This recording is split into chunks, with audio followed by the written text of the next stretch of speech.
Hey guys, welcome. Fedora Friday number 8. Fedora Friday number 8. Man, wow, it's already Friday. Wow, I just feel like everything's been a whirlwind. Um, you know, just I don't even know how we got to October so fast, right? We were in September just a little bit ago, and man, week number 8 means that we've been almost going on for 2 months straight with our new format. So I guess it's not so new anymore. Hopefully, you guys are enjoying it. I got to tell you, I mentioned this to the inner circle already on, I guess a couple days ago or whatnot. Again, I'm losing track of time here, but yeah, I was just really proud of the last episode, that Hat Tuesday number 8, right? We had Robert Galt and Paul John Murphy there with me. And I probably spoke the least amount. Well, why interject so often when you have like two panel members like that, right? And obviously we had Josh in the audience as well as Ian and Dark Soul Knight, and they were adding comments, especially Josh, right? Because Josh is coming at it from the Hatter perspective, and it's really good to have. So shout out to the discussion, and you guys already know, this is a very, very small circle of folks, right? So it really is neat when we can get them all. Again, I know it's not a huge group, right? But we still have, Robert, Paul, Josh, and then Brian, right? So Brian hasn't been back on our show, but Brian, I shout out to you, Brian, right? So you don't speak often in our group, but when you do, you really drop jewels, man. Oh man, we got one of my faithful moderators, Ian. Ian, how's it going, my friend? Hopefully all's well over in London. Yeah, I was just kind of remarking here about the show that we had on Tuesday that, wow, I was just pleased as punch with how that show have in any show up to this point.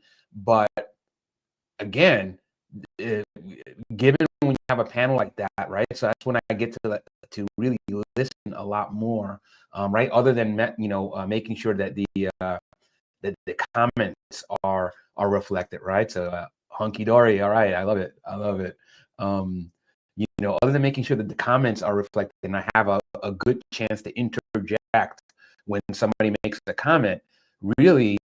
The whole point of that, or what I was trying to accomplish, right? We didn't really get to our topic at hand, right? We were setting organic discussion broke out, and again, that's the whole point of the show, right? Is to kind of have a very real conversation. I come in with a topic to talk about, just in case, everybody's kind of like, so what's up, right? So I can go and say, okay, well, we had planned to talk about this, and if need be, I'll generate discussion. But if a discussion already happens organically, right? So I feel like this was the first opportunity to get both Paul and Robert on screen at the same time, and you can see the dynamic between the two. It flowed really, really well, and that was no accident. I mean, right? Obviously, Paul mentioned his story in terms of how instrumental Robert was in getting him up to speed, right? Shortcutting his process, and I just think, what better way for somebody like Robert to kind of see his legacy, right, playing out in real time, than having somebody here who is crediting himself as a hatter to folks like Robert, to folks like Michael or Mikhail over at Huffbud, and all the various folks that have been instrumental in Paul's journey, right? And there's nothing better than that for me, right? So I'm like, at that point, right, the only other issue I had at that point during our Hat Tuesday episode was that I had a hard stop, right? I had a meeting at 1 p.m. Eastern, a work meeting, and I really couldn't reschedule that, right? Like it was on me to drive that meeting. So, hey, Paul, how's it going, my friend? How you doing? Hope all is well. We're just talking about you. It was just really fun to see you and and Robert engaging on the screen, and then obviously, hey Josh, how's it going? You, Josh, were also instrumental in that episode.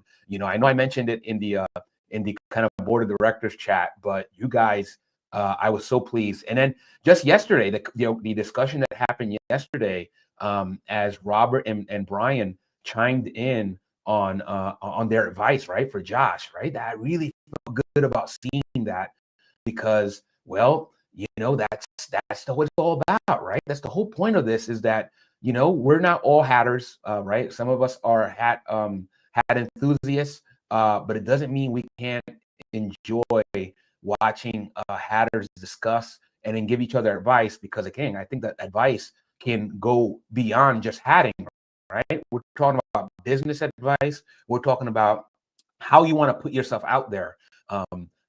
So yeah, Paul says, all good, thank you. Yes, it was lovely. Yeah, man. That was thank you, Paul. You did great, you and Robert. Ian says that last talk was real good. Yeah, I agree. Paul says, yes, the momentum is building between us, which is just great. Exactly. That's what I feel like. I feel like the idea is, right, Robert's kind of the latest person to kind of join the fold, but again, he was so vital, right? His perspective. My favorite part was when he was a woodworker into creating wooden blocks. And I was like, man, that sounds really great. And then Robert was like, well, allow me to throw some water on that. And I'm like, yes, do it.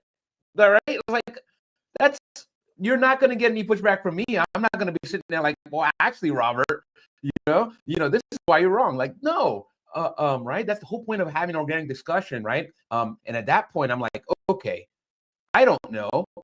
I know enough that I don't know about this process. Robert does. Let me go and let him opine, because that's the value that he adds to the discussion, And Josh says, yes, it was a great conversation. Agreed. This is what this is all about, right? Other than like the usual good morning and hi, right? How's everything going? What's going on with your hat journey? What's going on with your career journey, your life journey, right? Because all those things are important, and they are what make you guys you, right? You are in many ways, kind of the sum of your experiences with the world, right?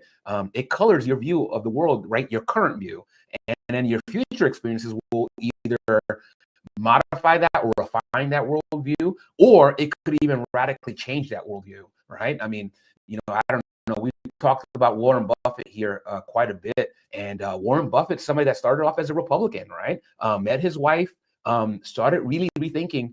And again, I'm only tangentially talking about this in terms of politics. I'm very apolitical, but the idea is that your politics are a very ingrained part of your personality, right? How you carry yourself, how you view yourself. Sometimes a lot of your conversation is driven by that. And Warren Buffett, right, Republican household, and he changed his worldviews, right? So like now he probably identifies a lot more with the Democratic side, and somebody would call him a flip-flopper for that. And I'm like, whatever. I mean, that's fine. That's your opinion. For myself, I just think of it like he's an intellectual, right? And the definition of an intellectual is somebody that is going to change their mind based on new data, whatever data that he got, right? Either from in interacting with his wife, his then wife, and or just the world around him, right? Again, this is a guy that made his money based on information. Shrewd, right? He saw all the things that you guys, right? Like, well, when I say you guys, meaning everybody else sees as an investor. Yet his job is to go and outperform the market, right? So he's not like an insignificant, right? Like type of person, right? As somebody that I really relate to, right? Because we're all data gatherers, right? We're getting lag. Okay, may need to rest the stream. Interesting. Yeah, I don't know. Are you guys also getting lag? I restarted my computer before, which as I always do, but it doesn't mean it could be my internet connection. It could be a whole variety of things, to be honest. But somebody other than Josh, let me know if I'm really lagging. Otherwise, well, I don't know. I might need to like press the reload button and see if that helps. Again, this is like, so yeah, so I'll wait on that before I try to do something about it, and I won't promise that it'll fix it, right? Remember, if I go and I restart my computer, there's no guarantee that I'll be able to come back on here, because again, I've never done that. But you know what? It's okay. Yes, a bad connection here today. Interesting. Okay, it could just be StreamYard or YouTube. So I'm gonna apologize for that. Yeah, I thought it was on me end, on my end. Yeah, it's apparently not. So sorry, guys. What I can do is I can try to refresh the stream to see if it does anything. I don't know. I've never done that. So this could just go really awry. But let me give it a shot right now. Let me just hit the refresh button here, and hopefully I come back. If I don't, I will be back at some point, right? So I mean, I will either have to start a new stream or do something. So let me just hit the refresh now. Give me 1 second.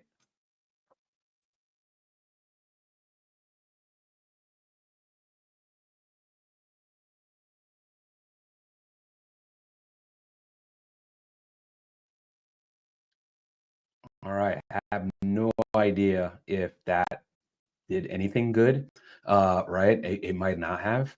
But yeah, I hit the refresh and then I came back into the room. Hopefully this comes out a little bit better. If not, then what I'll do is I'll just, I'll figure something out. Either I'll push the stream, right? This idea of the stream into another, right? Because I really don't want this thing to come into bad quality, right? This is such a great movie that we have here today. And I was really excited. So I'm really upset that, there are technical difficulties beyond my control. But you guys let me know if I'm coming up a little bit better. Yeah, it could be YouTube. Correct. Pretty significant internet outage, right? With Amazon. I have no idea how connected YouTube, right? Google and YouTube services are to Amazon Web Services, but there was a pretty significant outage. So the internet does go down, still laggy. Still laggy. Okay. Well, yeah, I don't know what else to try here. I wonder if I can just restart my computer. I feel like I'm going to do this, but ultimately it's not out of my control, meaning it's probably YouTube. It could also be my internet connection. Like it hasn't happened really, right? This is like the first time, and it could also be StreamYard, right? There's like multiple reasons for why it could be laggy. We'll see. We'll give it a second to see if it sorts it out. Otherwise, I'll I guess I'll just wait. I'll see if Josh has like an idea, right? May need a router reset. Okay, that's not going to happen. Only because, well, if I do a router, first of all, like I'm not that like I can unplug it and plug it in, but even then, I'm trying to remember where my router is. Okay, I do know where my router is. That's good. I could technically do that. I just always get upset because, like, meaning when I do that, I always worry that the internet won't come back on. Again, I'm not really that tech savvy, right? Like, I know enough to like know what I know and be an expert in what I know, but a lot of stuff I don't know. So I'll give it a second. I'll give it a second. We'll see if anything changes here in short order. Otherwise, what I might do is I might just punt, this could be the universe telling me, hey, Luke, you weren't meant to talk about Robin and the Seven Hoods this week, and that's unfortunate, right? But maybe there's a good reason. Maybe like next week is the week to do it. Or what I'll do is like, they won't even be a next week. I'll just go live tomorrow or Sunday, and talk about, right? So we'll have Fedora Friday, except on a Saturday or a Sunday. I'm okay with that. I think hopefully you guys are too. I have mine on a timer, goes off and on nightly while I sleep. Man, Ian, you see that? Now I'm like, I feel like I'm way like everybody has like a routine. Maybe I'm the only one that doesn't have a router routine. I'll escalate isolate this to IT here, but IT is not here in the moment, so it's just me and my cat. And my cat is just the worst IT person. Sorry, Oliver, but it's true. You are the worst IT cat that there is. Or maybe he's the best IT cat. I don't know. I don't know how to describe that, but yeah, essentially it's up to me. And Oliver will tell me like, "Hey, man, you're out of luck." The lack of opposable thumbs really is a big limiter for him.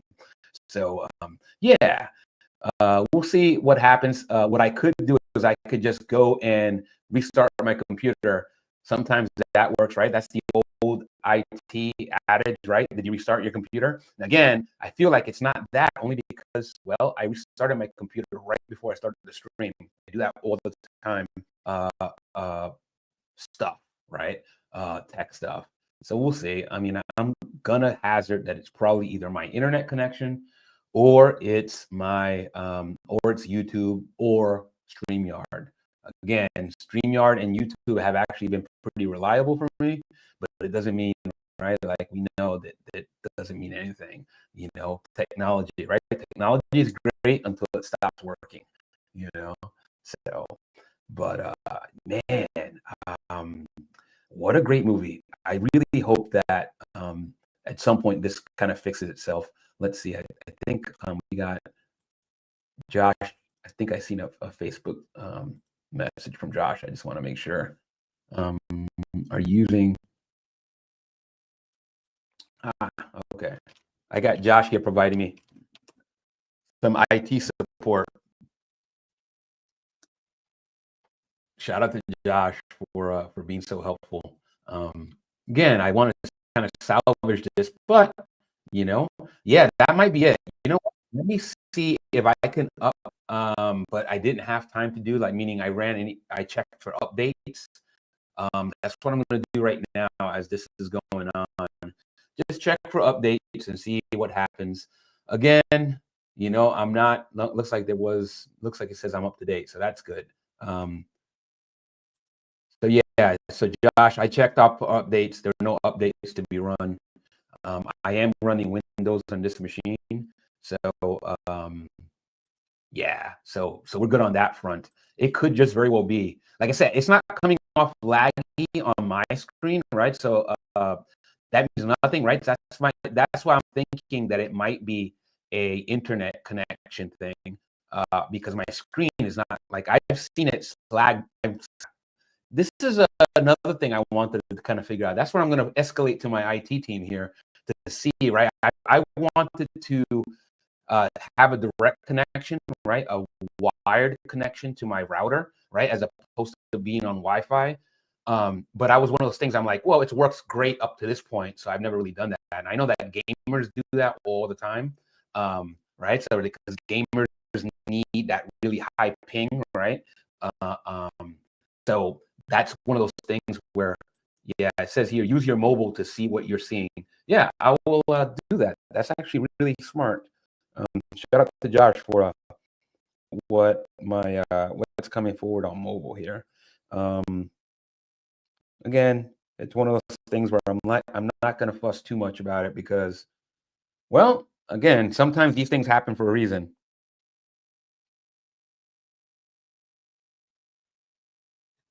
Okay. Happen for a reason.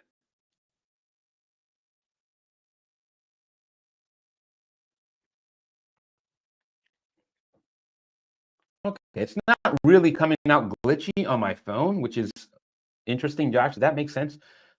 Again, I'm not really that. Okay, I see. I think I see what's going on. It's kind of doing the like juddery, right? It's like I look like a little bit like a robot, right? That's what I'm seeing now on my phone. So yeah, interesting. That could be my internet connection. It could be just YouTube, and can also be StreamYard. Yeah, okay. So you know what? Maybe what I'll do is, Josh, unless you have another idea, what I'll do is I will shoot. What I'll do is I will restart my router and see if that doesn't. Meaning, how long should I leave it off, Josh, before plugging back, because I'm just going to do an unplug and plug it back in, like a router, right? Like I know there's a button, but I'm not going to find that button. Like, you know what I mean? I know myself. I'll be here like forever trying to find a button. So I will unplug it and then plug it back in and see what happens. But yeah, I just want to make sure Josh is cool with that, meaning like, don't do that. That's terrible. But I'm sorry about the stream, guys. That's okay. I am okay with, like I said, punting this to tomorrow. Hopefully you guys can join me if I can't get this all fixed, because I really do want to discuss this movie. Just be like part 2, right? I feel like that's been happening a lot more often, man. I just, in my back of my mind, somebody like myself, I always like, what did I do to screw this up, right? It could have been something like completely out of my control, but like my brain will tell me, you know what, Luke, you could have prepared better, right? It's like, you could. So I try to give myself a little bit of grace. Hopefully you guys do the same for yourselves, because it's something that I preach, but I don't always practice it to the point where it's good. It says leave it for a count of 10 and then reconnect. Okay, Ian, I'm going to do that. If Josh, are you good with that idea? Okay, yes to this. Okay, perfect. That's what I'm going to do. Stay right there. I'm just going to let this unplug. You guys might I might go off screen here for a little bit, but I'm not going to do anything on my computer. I'm going to, power cycling. Exactly. I'm going to power cycle this thing, see if that does anything. You guys let me know after. Well, hopefully I can come back. This shouldn't be ended on this thing, so it should still be continuing. But if it doesn't, I'll figure something out. Otherwise, if I don't come back, then just know that I will probably just pick this up at tomorrow, because it could just be YouTube or StreamYard having a bad day. So give me a second. I'm going to go and do that. I'm going to mute my mic real quick.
Hey guys, I don't know if that's any better. I power cycled, so to speak. Uh, so I don't know if that's coming across any better, to be honest. But I did power cycle. I did it for 20 seconds instead of 10. Hopefully that made it work twice as good. I don't know if that's true, if that's accurate, but yeah, you guys will have to let me know if that's coming off better. I don't know. Yeah, this is again, this is a first. It worked. All right, it worked. Holy cow, Josh, you're a genius. Yeah, I guess just put it on my IT bill. Matter of fact, don't. I could probably not afford Josh's rate, to be honest. So yeah, don't put it on my bill. We'll figure something out. Yeah, so that's good. Yeah, so let me just find out like how to get my window back. Just want to make sure I have it set up the way I had it intended. This is great. This means that maybe the universe is saying, hey, you should have a stream after all, Luke. Maybe you should talk about Robin and the Seven Hoods. In which case, then I will. Um, uh, yeah, perfect, perfect. All right, excellent. Man, thank you, Josh. Thank you, Ian.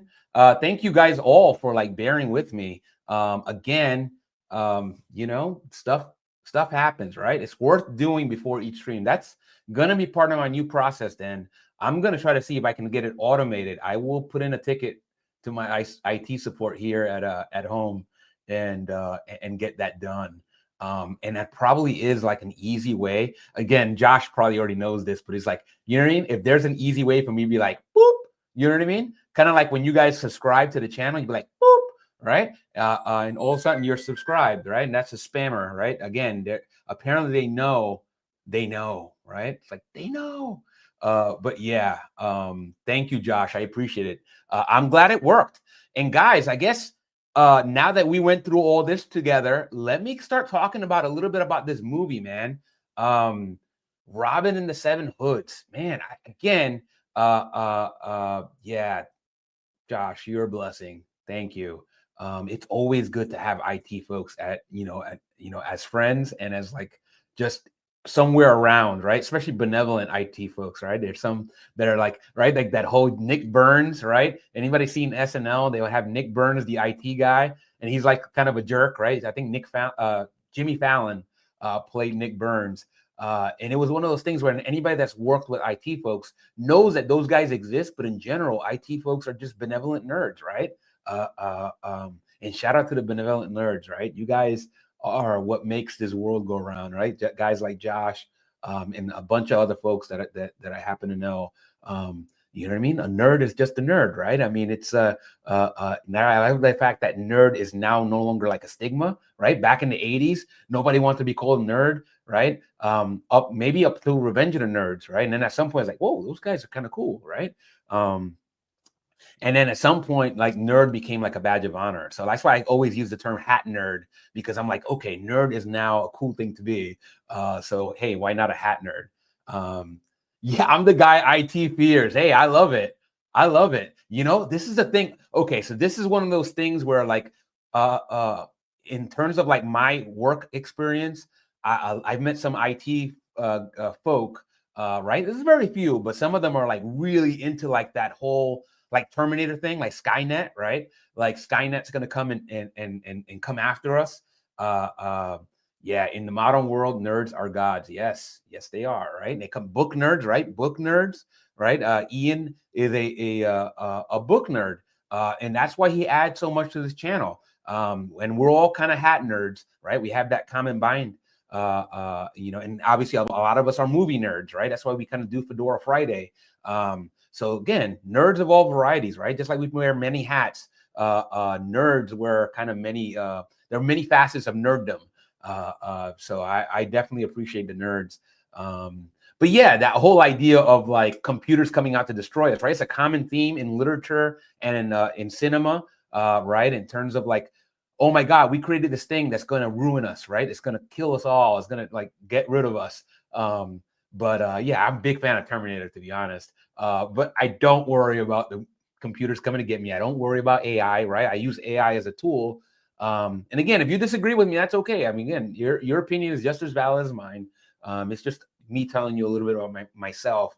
I never really worried about technology because, well, again, like the great George Carlin said, and he would probably, if George Carlin was still alive, he'd probably say the same thing. I'm not worried about AI. I'm not worried about technology coming to kill us, right? When the time is right, this thing, right? He believes in entropy, right? The idea that once this world is fed up with us, it will just get rid of us. It's like, you guys are done. You know what I mean?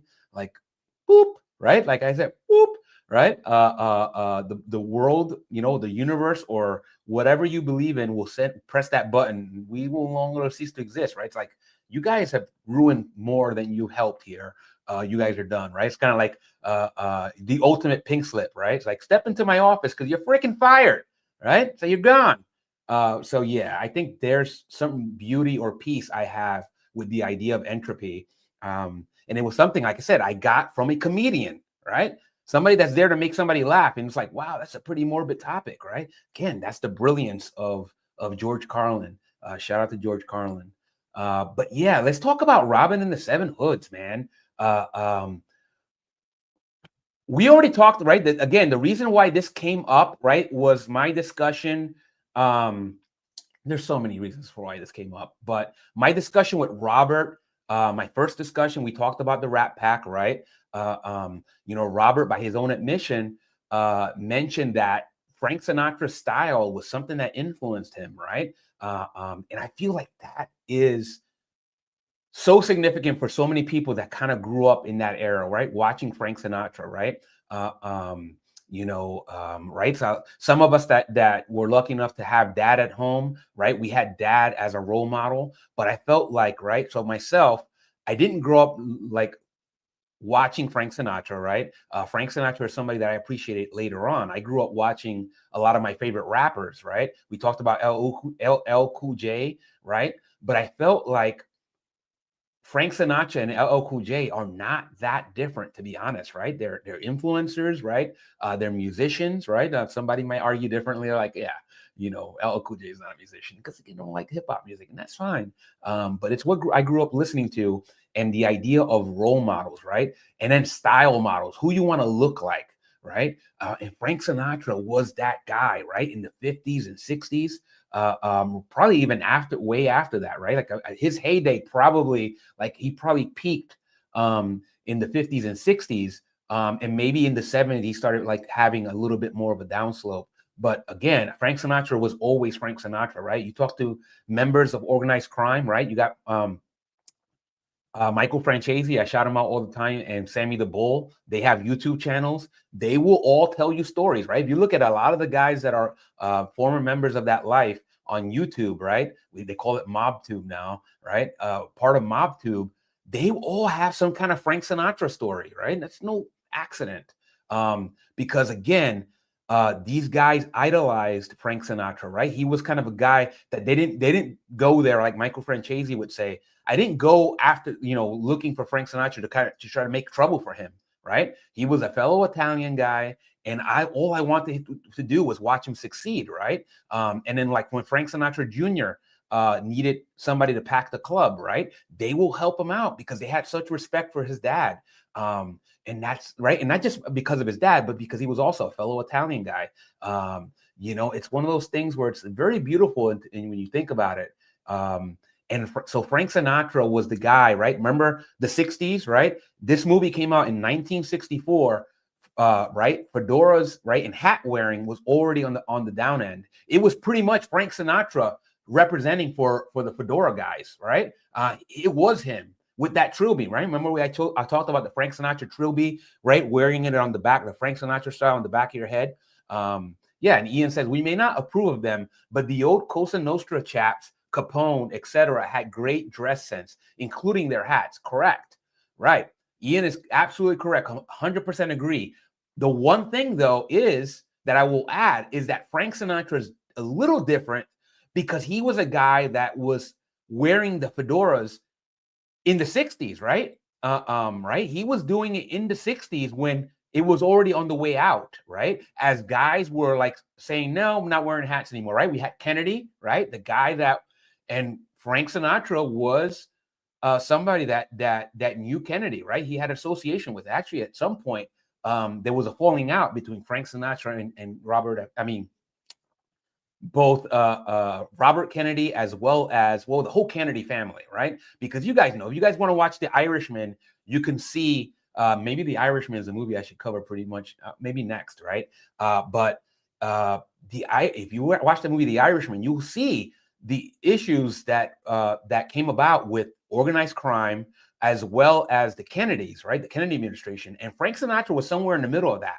right? The Kennedys, the Kennedy administration was disassociating themselves, right? Even though the patriarch, right, John F. Kennedy's dad, was somebody that had very deep ties to organized crime, right? He was running booze with them, right? That's how he made a lot of his money. And essentially, the mob, right, the organized crime helped elect John F. Kennedy. And what happens is the Kennedy brothers turned their backs, right? At least according to what's out there in popular opinion, they turned their backs on organized crime and actually went after them. Instead of like just saying, hey, I'm going to dissociate, you had JFK's brother actually going after them, right? Like it was like a vendetta. And I'm like, and they were like betrayed, you know? So, I mean, I don't know how much of it is true, but Michael Francese talks about it. And well, and in The Irishman, they talk about it as well, even though not everything in The Irishman is true.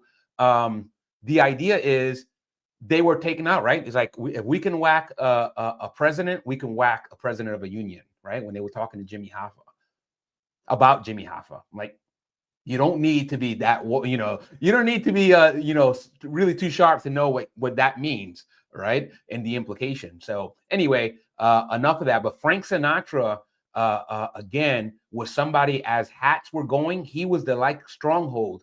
He was like essentially pre-Indiana Jones, right? So Harrison Ford and Indiana Jones, that kind of put that fedora, as well as Run DMC, and other folks. That's not just them, but somewhere in the 60s when hats, and 70s when the hats were on their way out, Frank Sinatra was still rocking his fedora, and that's why he's a hero. For a lot of other reasons, right? Obviously, he was a crooner, right? And this movie, again, with the Rat Pack is an iconic collective, right? In Hollywood and in music and just entertainment in general.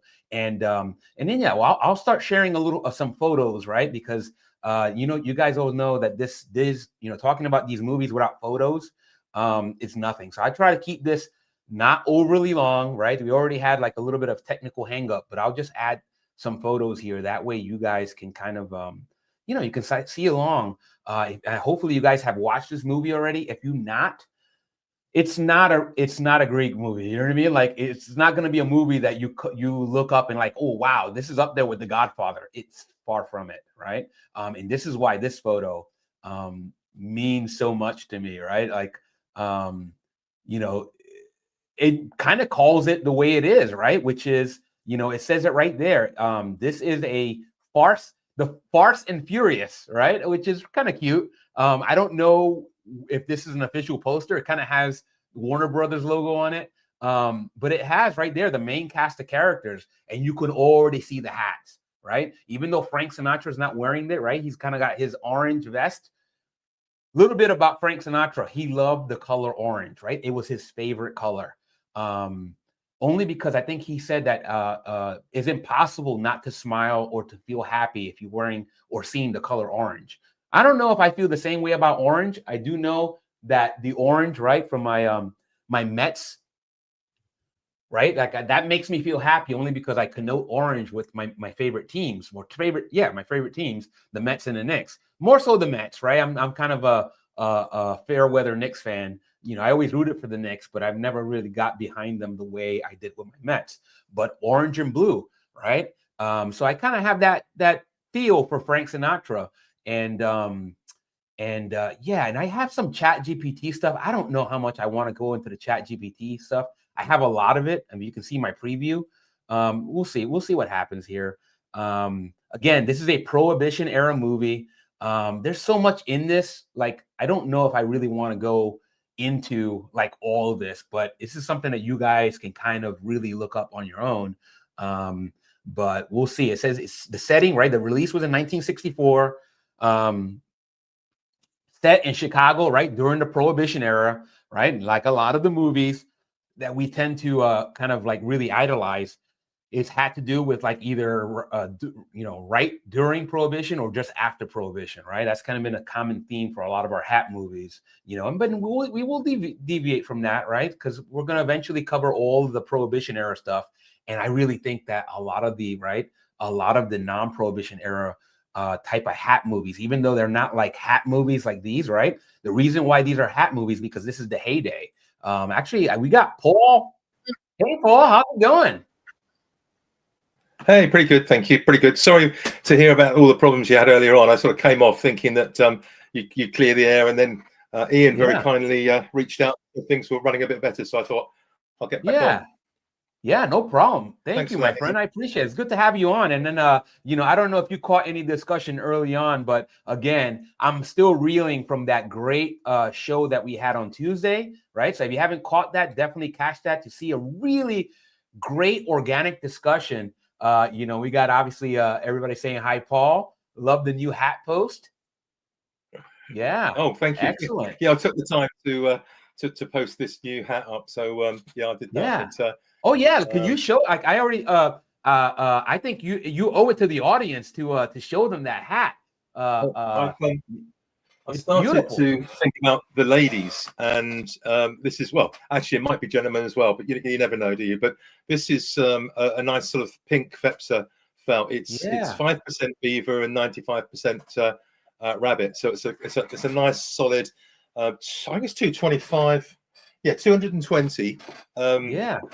Western weight. So it's quite a heavy hat, and I just put some material around it, and some, you can't see it on here, but some sort of pink crisscrosses and things and what have you. And but it's just a sort of festival type hat, really, with a little bit of oh, thank you, Ian. Yeah, it's coming along. It's a work in progress. I've got to do a lining for it yet, but I just I thought I'd put it up as I wasn't listening into you, and I'd allocated the time today to come on the show. So anyway, but thank you for letting me share it. I've just it's a nice little race.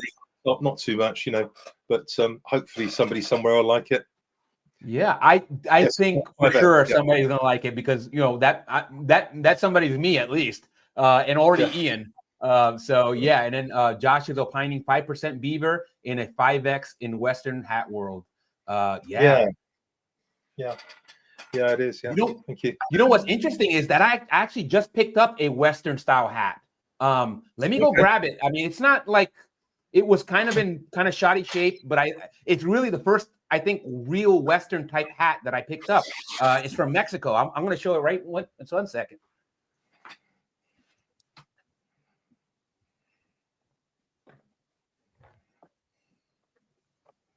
Yeah, thanks, Ian. Yeah, it's So here it goes. This is it's not, I don't know how, like, the level of quality. It does say 5X, right? It has like, it's a Pigalle. I don't know. I've never heard of the brand before, but I'm sure it says Hecho en Mexico, and it's a 7 1/4, but it doesn't fit my head, so it's got to have been shrunk down somehow. But I saw this hat when I went out yesterday, and I'm like, you know what? For the price, this is a really neat little hat. I don't have a Western, I don't know, right? I don't know how this would fit into my current style, but I did the whole thing of like, well, I'll bring it home and I'll figure it out later, right? We've all done that. It's one of those things, right? I kind of thought I would never really pick up a Western because it's just not my style. But you guys, I think you guys were a big part of that, to be honest. Let me just set this down. I think you guys were, like, in terms of, and probably more so Josh, right? Because Josh, really, amongst the hatters that we have, he's probably the closest. He might even describe himself as a Western hat kind of maker. And I felt like seeing some of Josh's videos, right?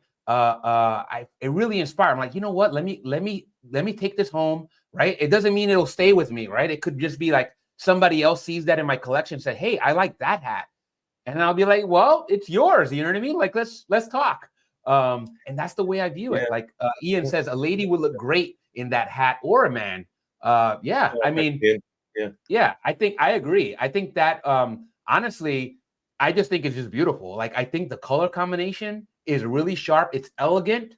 And I think it really straddles that line, Paul, in terms of like that festival and kind of a classic look. Yeah, I think you pulled it off, my friend.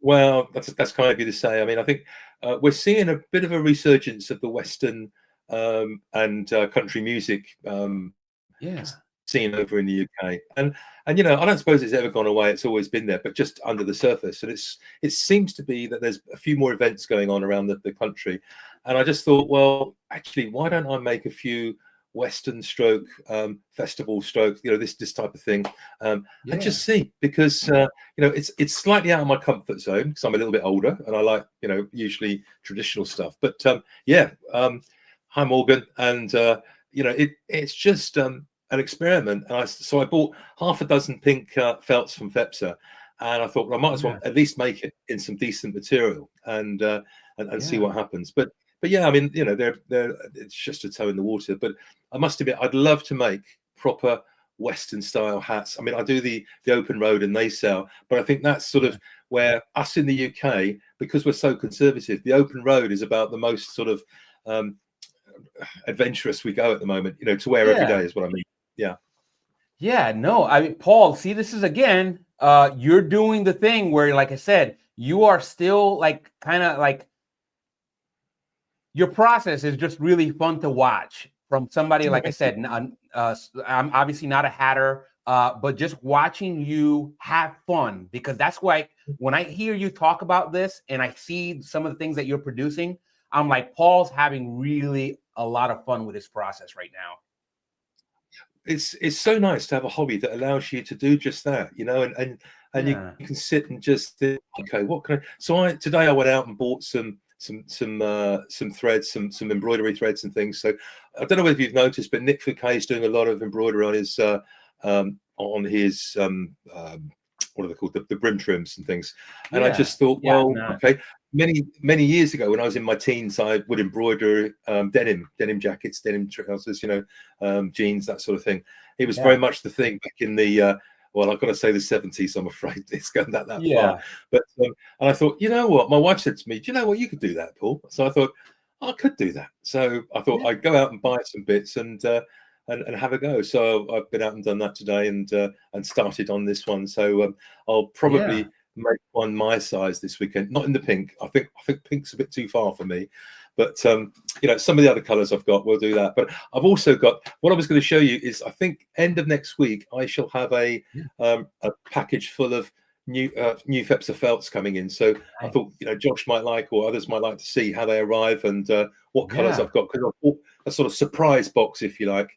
Because one of the things, the reason I've worn this hat, I don't want to hijack your show, but the reason I wore this hat today, this is my hat that I knock about in, you know, when it's pouring down with rain, when I'm walking out, you know, in the country or whatever. And the reason is that, I don't know whether you can see it. Let me see if I can show you.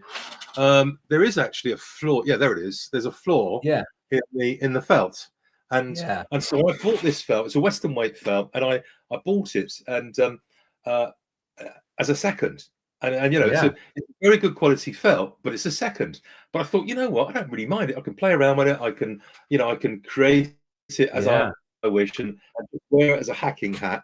And it's just one of those things that a lot of the time when you buy seconds, or I've bought seconds, the felt set, the part that's a second is on the outside of the felt, and you cut it off. So in actual fact, you don't have a second. It's only on the outside of the felt. So, but this one was right in it. But it's just really to share with Josh whilst he's you know, explaining and learning. There's nothing wrong with buying seconds. Nothing wrong with using them. They're very good pieces of felt still, and they're great.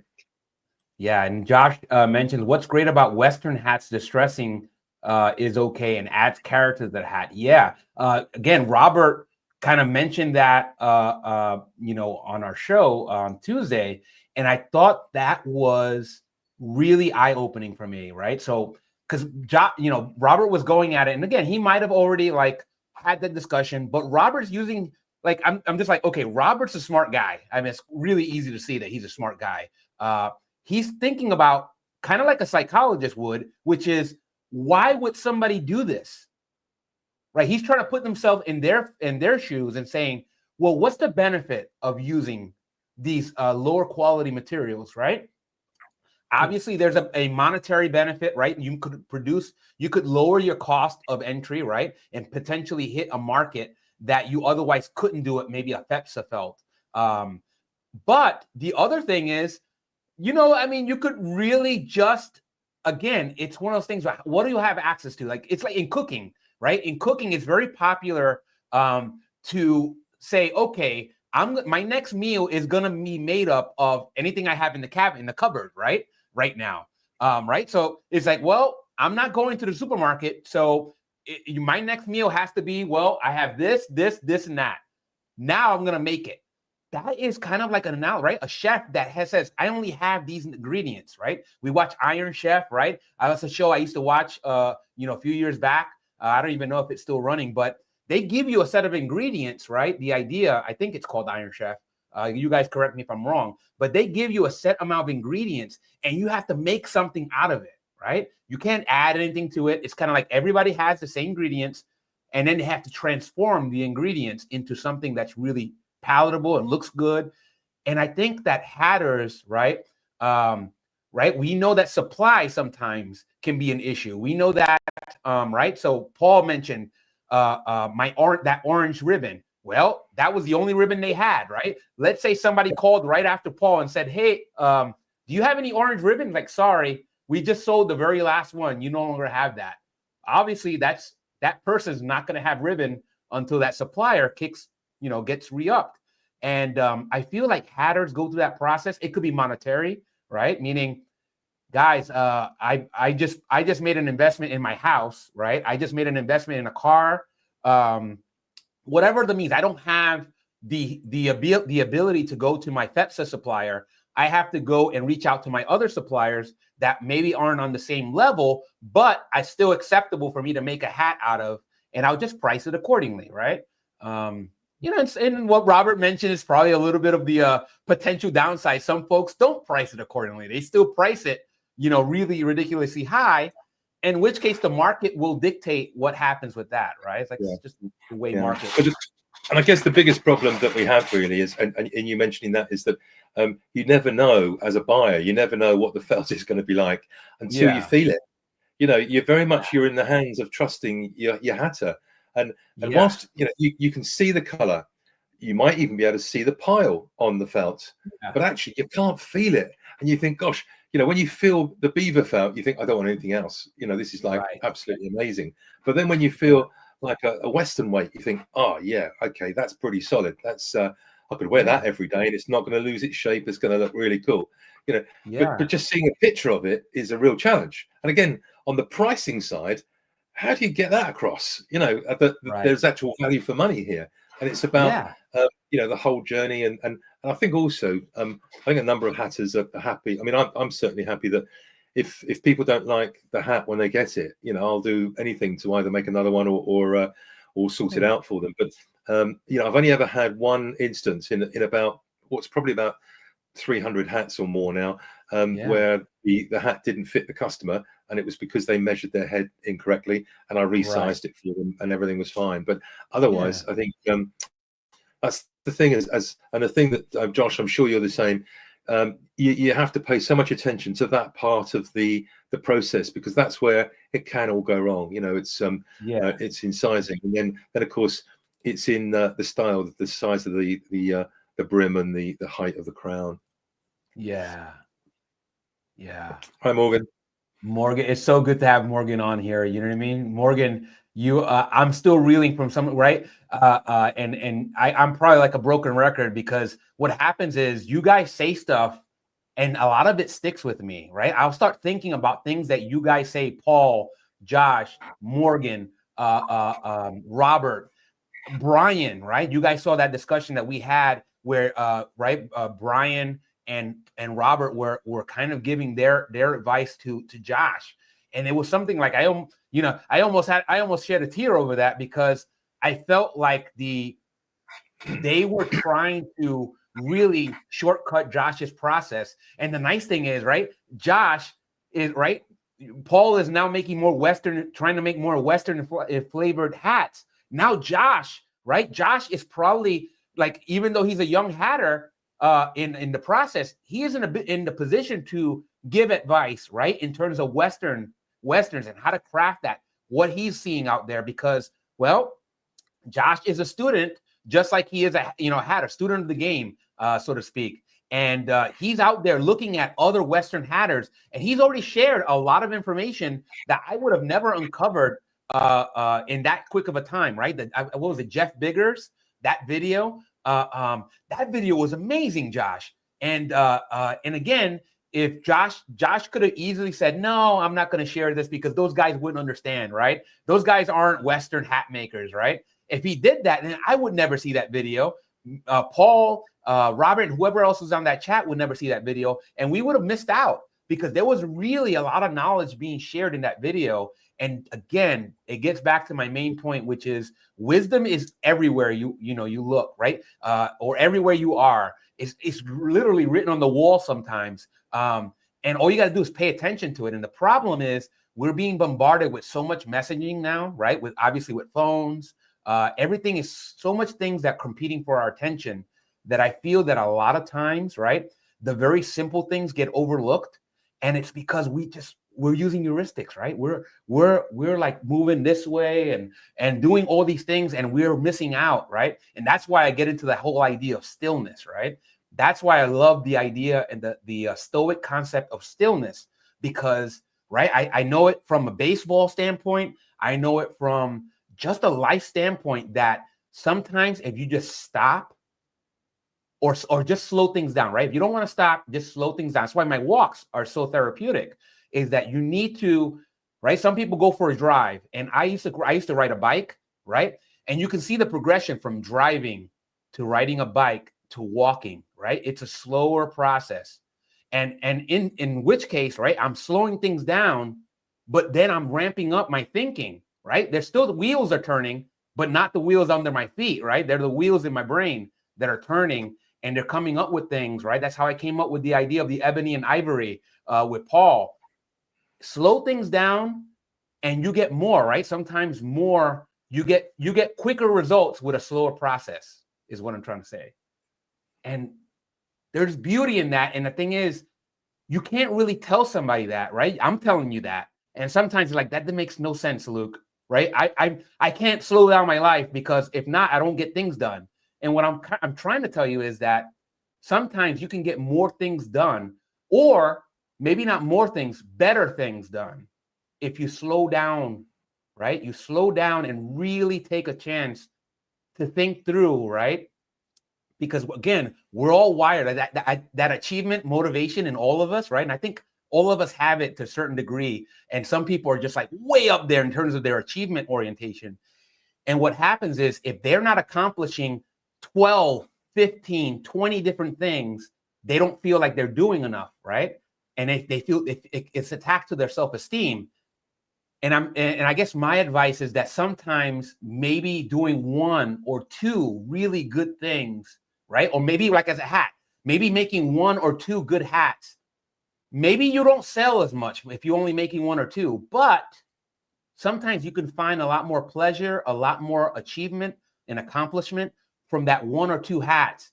And again, there's no one size fits all here. And I know I'm getting very preachy here, but I feel like I needed to say that because I just found it to be true in my journey. I'll shut up for a second here to make sure Paul. Yeah. No, I was just going to say, I think a lot of it is echoing what you say, but it's also it's finessing the process. And you can see it when you're running the business. You can see it in your social life, in your personal life. The harder you work with your relationship, the better relationship you have. The harder you work on your hat, the better hat you have.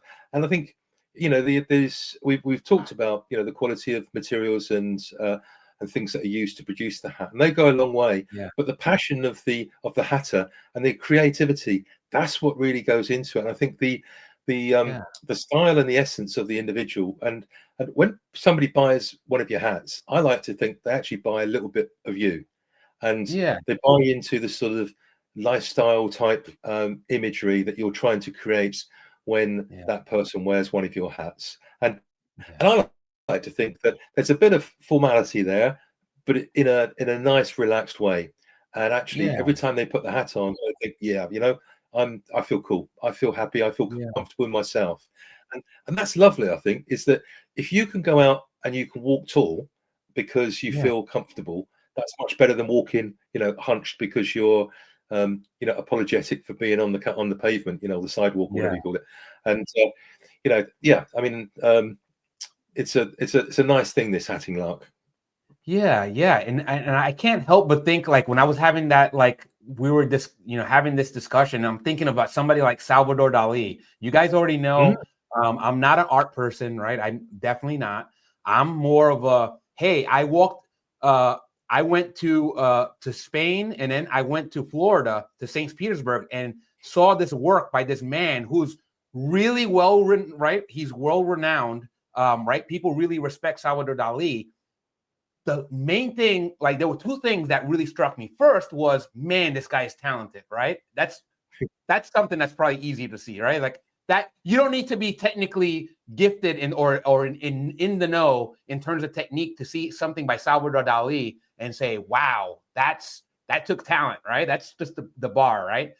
But the second thing that is the fact that he was so prolific, right? So I talked about slowing things down. I'm like, I have to kind of almost like caveat that, because if we had a Salvador Dali here, slow things down. That man produced so much work and so much brilliant work. Like, who's to say, like, slow down? No, Luke, sorry, I don't slow down. So I think of somebody like Salvador Dali as somebody that, like, seemingly, maybe, like I said, he lived a decent long life, but I look at all the museum pieces that he has, all the work that's out there, right? That St. Petersburg, if you're ever in St. Petersburg, I believe it's St. Petersburg, Florida, that he has a dedicated museum because he moved out to Florida later on in life. And just obviously a very eccentric man, but wow, the amount of work that guy produced. And I feel like you guys hatters, right? If that's the way you guys want to approach it, meaning that I have a brilliant idea, then don't slow down, right? It's kind of like, I'm only doing that for those folks that, hey, I feel like I'm not giving my best with each hat, right? And then I feel like if that's the case, then maybe that's the thing. What I'm going to say is to kind of qualify my statement. Slow down if you feel like you're not putting your best in your work. But if you feel like you are, I'm like, don't slow down. I'm like, keep going, right? It's like, produce 20 hats, and they're all going to be like, they're going to be 20 happy people with your hat. You know what I mean? And that's the thing. It's like, nobody can tell you, because there's 24 hours in the day, right? And some people choose, right? They're like those 8 hours that otherwise are spent sleeping. Some really brilliant folks, they're like, I only sleep 2 hours or 3 hours. And I'm not gonna say do that, right? But if you're not gonna sleep anyway, you might as well create and have fun while you're up, in your insomnia, right? If you're having insomnia, you might as well do something productive with that time, and hopefully not keep your significant other awake, right? You just sit there. Like, sometimes I'll get up in the middle of the night and my cat will wake up, right? Oliver will wake up because he hears footsteps, and I'm over here trying to be very, very silent so I don't wake up, anybody else. And it's just me and Oliver hanging out, right? And sometimes what I'll do is I'll hop on the Fedora Lounge, I'll hop on Facebook, I'll prep for like another show. I'll do something productive with that time, because I'm like, okay, my body's saying I'm not sleeping right now, so let me see if I could do something. And I feel like you guys, the hatters, might, some of you might have, and maybe it's not your everyday thing, but it might be something that happens at some point, right? And Paul might get up in the middle of the night and say, you know what? I really got to bang out a hat, right? Like, I'm not going to sleep. I don't want to watch a movie. I don't want to have coffee, right? Obviously, that might be a bad idea if you're trying to sleep, but I can do nothing but think about this hat that I have on my mind that I want to create. Let me go. Maybe I already started it, right? Let me just finish it up, and then tomorrow, maybe my future self will thank me, right? Right? Yeah, you make some great points there, and I think certainly for myself, I do quite a lot of research. So if I can't sleep, I'm always looking at other people's hats. And you know what I'd love to do at some stage or another, and I don't know whether I have the time at the moment, is actually put together a list of all the hatters, the bespoke hatters like ourselves that create hats. So I'm not talking about the Lock and Co's and so on, where they're producing hats that are from felts that are pressed and so on, and they're producing large volumes. But you know, it's the likes of, you know, the Nick Fouquets, the Huffords, the Hornsteads, the Hornscoffs, you know, like ourselves, you know, because I don't think there are that many in the world. I mean, there's probably 200 or 300 at least, maybe more than that. But you know, I don't think there's thousands and thousands. I mean, clearly milliners that you know are obviously dealing in ladies' hats. There's an awful lot.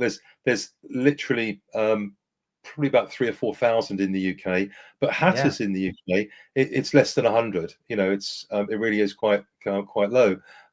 Which, and I think just to pick up on yourself there, I was saying that you know, I love going onto the internet, researching and looking, but same as Josh and others, you know, I can be starting a hat and I sometimes enjoy making half the hat in one day, sleeping on it, and I find myself thinking about the alternative things I can do with it, and then the following day you know, finishing the hat. So on the first day I might shape it into an open crown and put the sweatband inside and cut the brim to a certain size. And then I'm thinking, okay, so what's the story with this hat?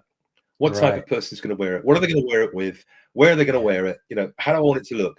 And then come back and think, is it going to have a binding on it? Is it not? Is it going to look very formal? Is it not? Is it going to be a high crown or a much shorter crown, you know, tapered in? Or is it going to be a telescopic round brim, you know, whatever.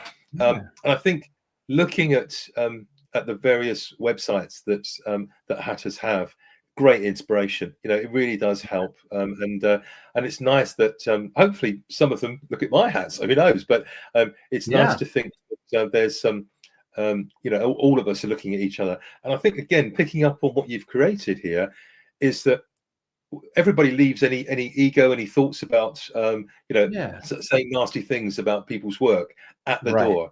When you go onto Facebook, and sometimes, you know, there are dubious comments, let's say, that appear, and I think here it's lovely because you have created an environment where we're all helping each other, and that's lovely. And look, I was so grateful to have the opportunity of talking with Robert, and he's since reached out to me and helped me with one or two things, and you know, which I'll forever be grateful for. And in fact, he tells me, I don't know whether he's happy for me to say, but I think he's coming to the UK next year, and we're also going to try and meet up. So you know, we'll try and get a UK gang together to go and meet Robert. You know, I love it. But anyway, you know, it's all because of this. You know, and it's really quite relaxed, isn't it? It's just talking about what we love. That's all. Yeah, and again, man, Paul, man, that's amazing. To be honest, I kind of had the idea of like, that's, first of all, that show that we did was like right there, like close to textbook about what I had in terms of the vision for the channel. So to see it happening, right, like you saw, that was, and like I mentioned earlier in the stream, that was probably the smallest amount of talk that I've generated for a show.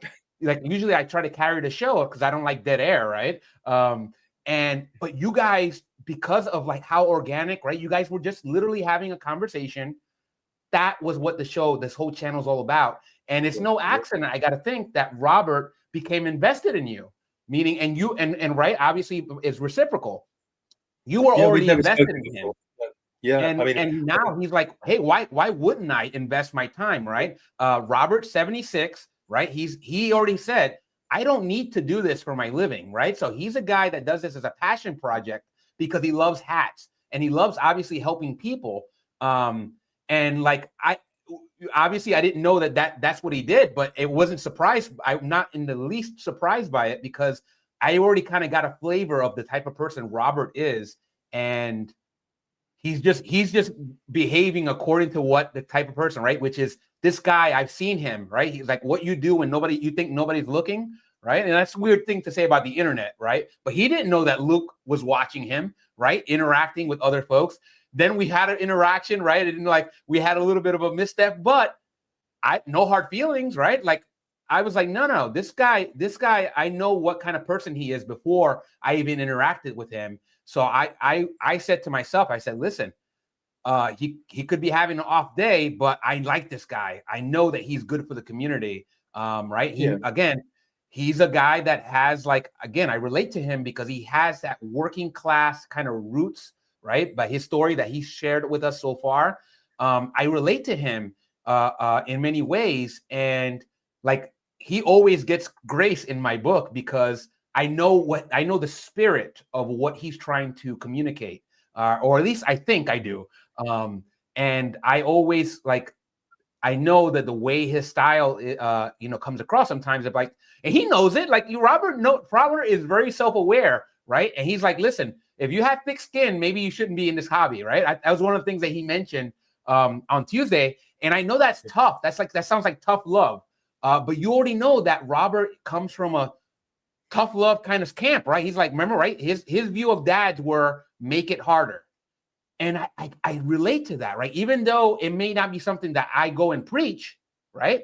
But I know from raising my son, there were a lot of interactions that I recall with my son where my son was like, Dad, like he's literally told me, right? That my son, quote unquote, said, Dad, you treat me like I'm 20 something years old. I'm like 14.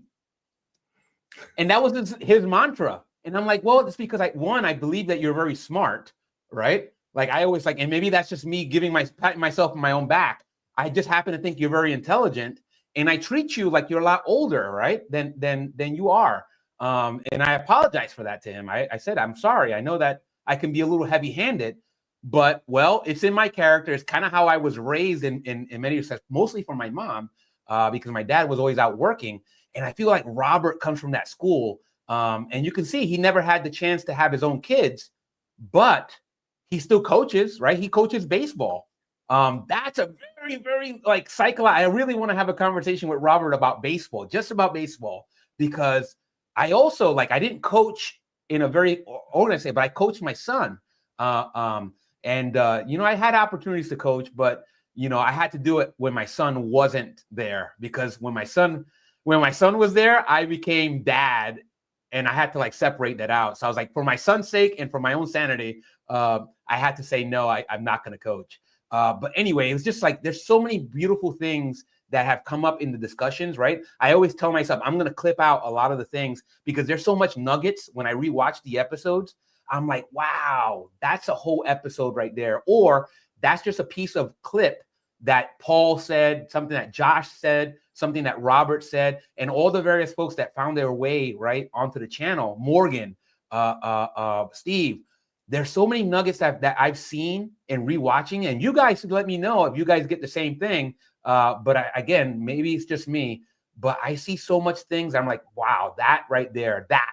I look at it, I'm like, that, and I'm like, I give it like a thumbs up in my mind. I'm like, wait, well done. And again, that's the purpose of this, because the idea behind this channel is, right, we're going to do this live discussion. It's going to be great. But after it goes live, it goes into syndication. And then maybe 1 year, 2 years, 4 years, 5 years, or however long Google lasts, somebody will watch myself on the channel. They'll watch Paul. Hopefully we're still alive and kicking, right? Especially Paul, because he's not allowed to go away anywhere. I never made that promise, but Paul did. And he never made that promise, but Paul's having fun. So why would he do anything else? At least for now. But right, somebody's going to watch this, and it could be a future Morgan, right? And I just hope that this channel helps them out and become, right, we shortcut their process a little bit with some good life advice, some good career advice, and obviously the given is some good hat advice. That right there heartens me. That's what keeps me going and doing this. I don't know. That was kind of a long rant. Who Who else we got here? Let me just make sure that we're let's see. I'm up for such meetings. So you got Ian, Yep. your comrade in good times and hats. Oh yeah, that's a given, The Ian. That's a dynamic given. duo. And Ian says this is a really good community. I thank you, my friend, and you're a part of that, Ian. Meaning that this is a good community because you're in it, right? It's like you're making this community better with a lot of your comments and a lot of your encouragement. Because again, man, Ian, just like I said, is full of so much wisdom and like so much like experience, right? A lot of it comes also besides the fact that he had such an interesting career journey and life journey. He's also an avid reader, and I feel like that enhances Ian's ability to contribute here. Because again, by my own admission, I'm not much of a reader. I know a decent amount of things, but it's because, well, I've consumed that content with YouTube or with the internet, like with the World Wide Web. Again, but I love the fact that Ian's here to recommend a good book, a good movie, and just have good advice, and also look really good with a hat and a pipe. You know, that counts. I got to tell you, it counts. Let's see. Ian says a book of collected hat wisdom would be fun. Yeah, I agree. I don't know if we have any writers. Ian, you never said it, whether you write. I know you're a musician, but if you write, you would be the perfect person for that. Not that I'm trying to volunteer you for it, but I feel like you got a lot of good fodder. You know, you got Paul here, you got Robert, you got so many folks here that could provide some of that fodder for a really good book. And who knows, maybe Robert's working on one. I never asked him, but I feel like somebody was telling me that they're working on a book. Obviously, we're going to have the Hatted Professor on here, Brad Bowers. He agreed to come on the show. We just have to figure out a time for him. He's going to be somebody. I think he's already written a book, to be honest. If he hasn't, he probably should, because that guy, remember when I tell you those guys, when you meet them, Brad Bowers, I never met him in person, but just interacting with him and consuming some of his knowledge. I mean, he's called the Hatted Professor. He knows his stuff, and he's also a nice guy. So, Jody, how you doing, Jody? Hi, Jody. Jody is also, like I said, somebody that is not. I mean, she likes hats, but she is awesome here because she's learning about from you guys. Jody is a person that's not 19, right? I'll share that for Jody. Jody's not 19 years old. But Jody is somebody that's really got a great heart, right? And look, hello, Jody. Hi, Jody, right? She's already a regular on here, right? Jody's a moderator on my other channel, that my Mets channel, which is, you know, not very active right now, but that's fine. It will be more active later. But yeah, this counts.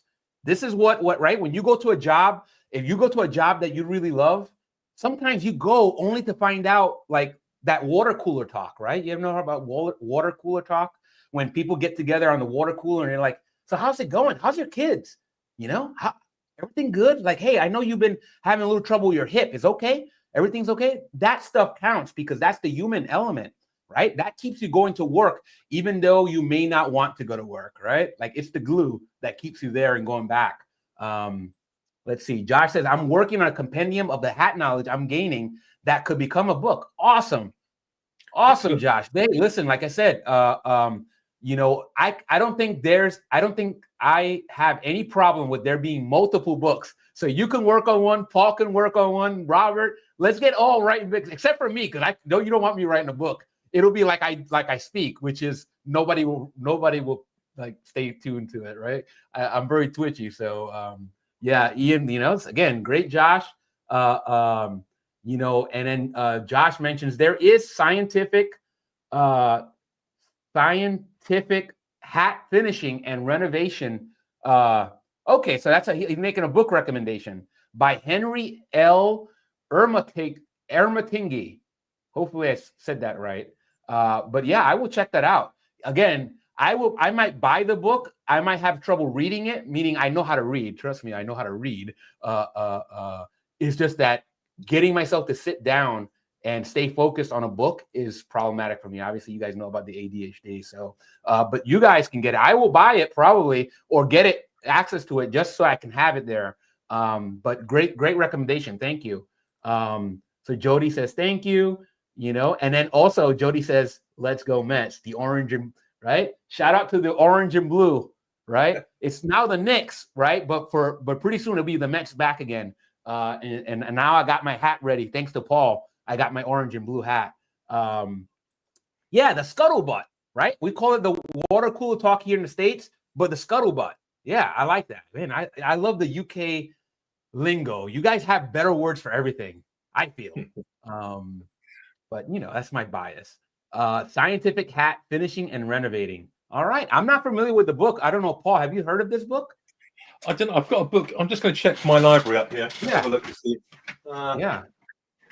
I've got some. Yeah, I feel like I'm missing out, but thanks to Josh, I will no longer be missing out. I'll have this book because I feel like, you know, I owe it to this this author who's been thoughtful enough to write a book to support them, you know.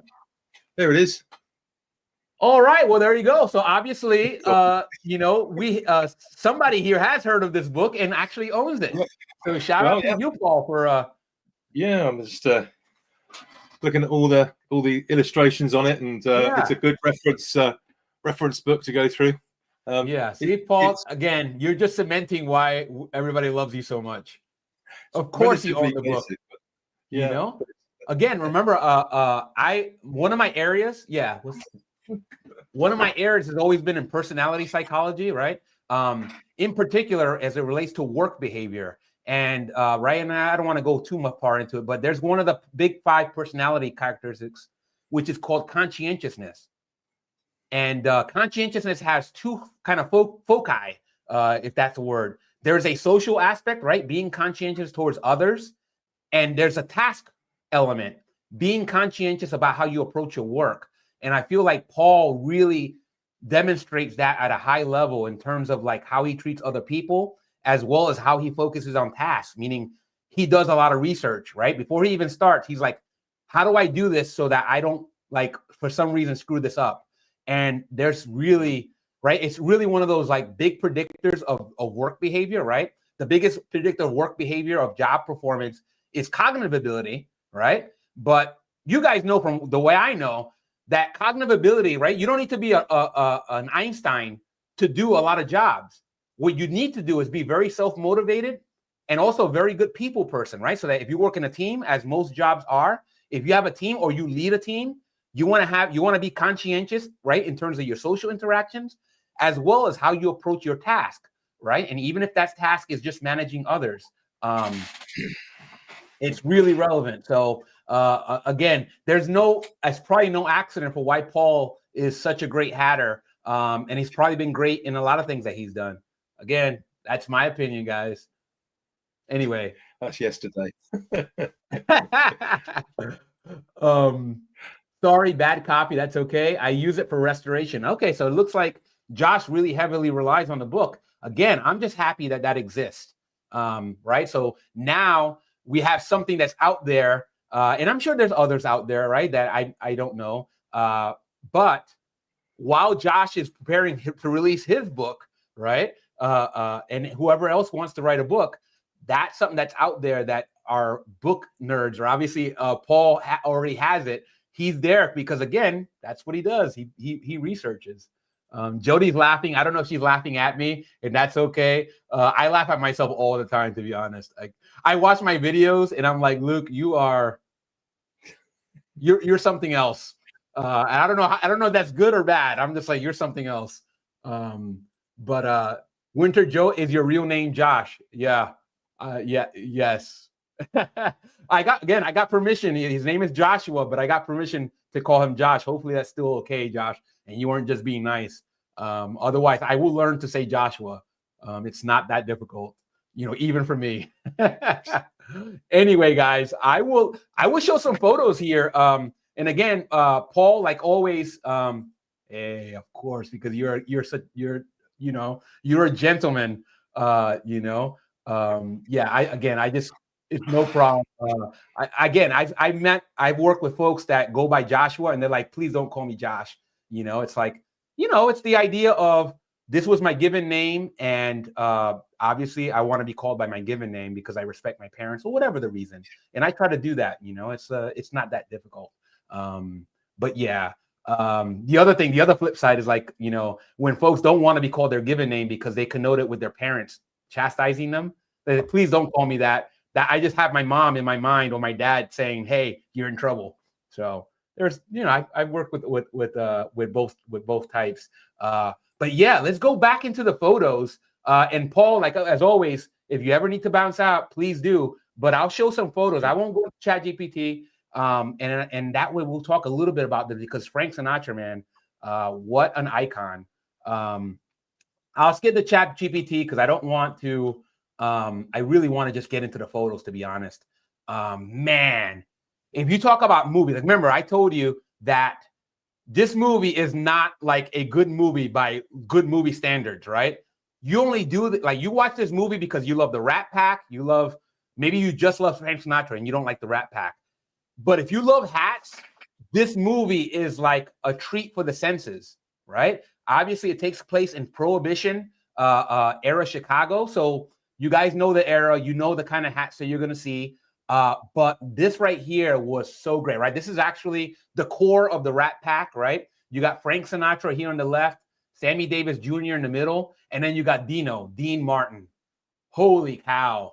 Just, again, I don't know. I mean, I know a lot of people really like Dean Martin is like, can be divisive, right? I think Dean Martin, the personality is also divisive, right? I talked about folks that knew Frank Sinatra, a lot of the mob guys that are on YouTube. And Jody's like, I'm laughing at the Let's Go Mets. So I'm stumped on your one man in your thumbnail pic. I see Frank Sinatra, Dean Martin, Sammy Davis Jr. Who's the man on the right? Who's the man on the right? I don't see anybody else on the right. But yeah, I don't know. I don't, you'll have to explain that one, Jody. I only see the three guys, but maybe there's somebody I'm missing. You let me know, Jody. I'll just make sure because I'm seeing Frank Sinatra here, Sammy Davis Jr. and Dean Martin, or maybe you're looking at the duck here. I don't know, to be honest. You know, okay. Thank you, Jody. Sorry, I just wanted to make sure I wasn't like missing out on something. But yeah, the core Rat Pack, and this is such an interesting group. Do you have a different pick? Last night? Do you have a different pick last night? Different pick last night. I don't know what that means, Jody. I got to be honest. It could be that I didn't have enough coffee. You'll have to explain this. Last night, I don't remember posting a pick last night, but maybe I did. But yeah, you'll have to let me know. I promise I will not judge you. You can speak freely. Jody's laughing. Okay, thank you, Jody. No worries. But yeah, basically, you know, the Rat Pack was just so iconic in terms of like just the impact from all angles. And the thing of it, yeah, I could have sworn there was a fourth man. There probably is a fourth man in that, right? So Jody said that she could have sworn there's a fourth person. There probably is. Yeah, okay. So I know what you're talking about. This is what Jody's talking about. Now I get it. 1 second, Jody.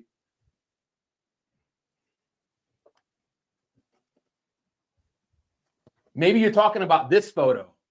Remember I told you I had the Rat Pack, right? There's a gentleman in the background. This is the core Rat Pack. This is just a different scene or a different shot, right? The same scene, but a different shot of the Rat Pack.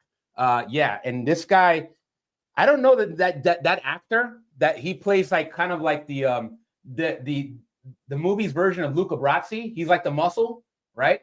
I don't know that gentleman's name, but maybe he's like a famous actor. I just don't know him. But yeah, that's probably what you were talking about. It said, yeah, he was on the right. Well, this guy is not on the right, but this scene, I have this hanging up on the right side of my office. This is from Robin and the Seven Hoods. And it's just a different like shot of that same scene where they're playing pool. But yeah, Jody, other than that, if I didn't get it on the right, then I don't know what you were. That clears it up. Okay, perfect. We now have on the same page. Sorry, Jody, it took me a while. Yeah. Excellent. See, Jody apparently studies up. I didn't post that last night though. I've had that photo, I think, for a while. But yeah, you probably like it. Maybe you saw it last night. but I'm pretty sure, unless I was sleepwalking, I didn't post that last night. But yeah, that photo is a photo that I've had on there, that I've had hanging up in my office since back when I was living in my other place. And it's just an iconic, photo, right? It's like that's this set of scene. So yeah, so you can kind of see here, we got Frank, or Old Blue Eyes, Sammy Davis Jr. and Dino, right? Here as the core in this movie. And like I said, this is kind of one of those like posse movies, right? When if you're in the westerns, the posse movie like Tombstone, and all the other various western type movies. But obviously, it's not a western; it's a prohibition level gangster, a musical comedy, so to speak. So yeah, I mean, I don't really need to obviously the hats here and the crowns. The beautiful part is that Sammy Davis, right?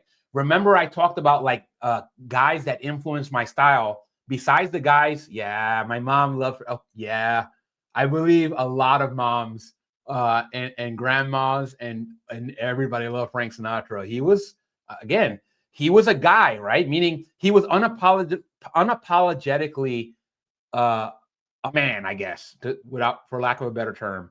And I think people really dug that about him. At least a lot of folks that are a little bit more, maybe the newer generation doesn't appreciate Frank Sinatra like maybe I do, and Jody and Jody's mom, obviously. But again, I'm speaking about Frank Sinatra in his time, in his heyday, the 50s, 60s, and even the 70s.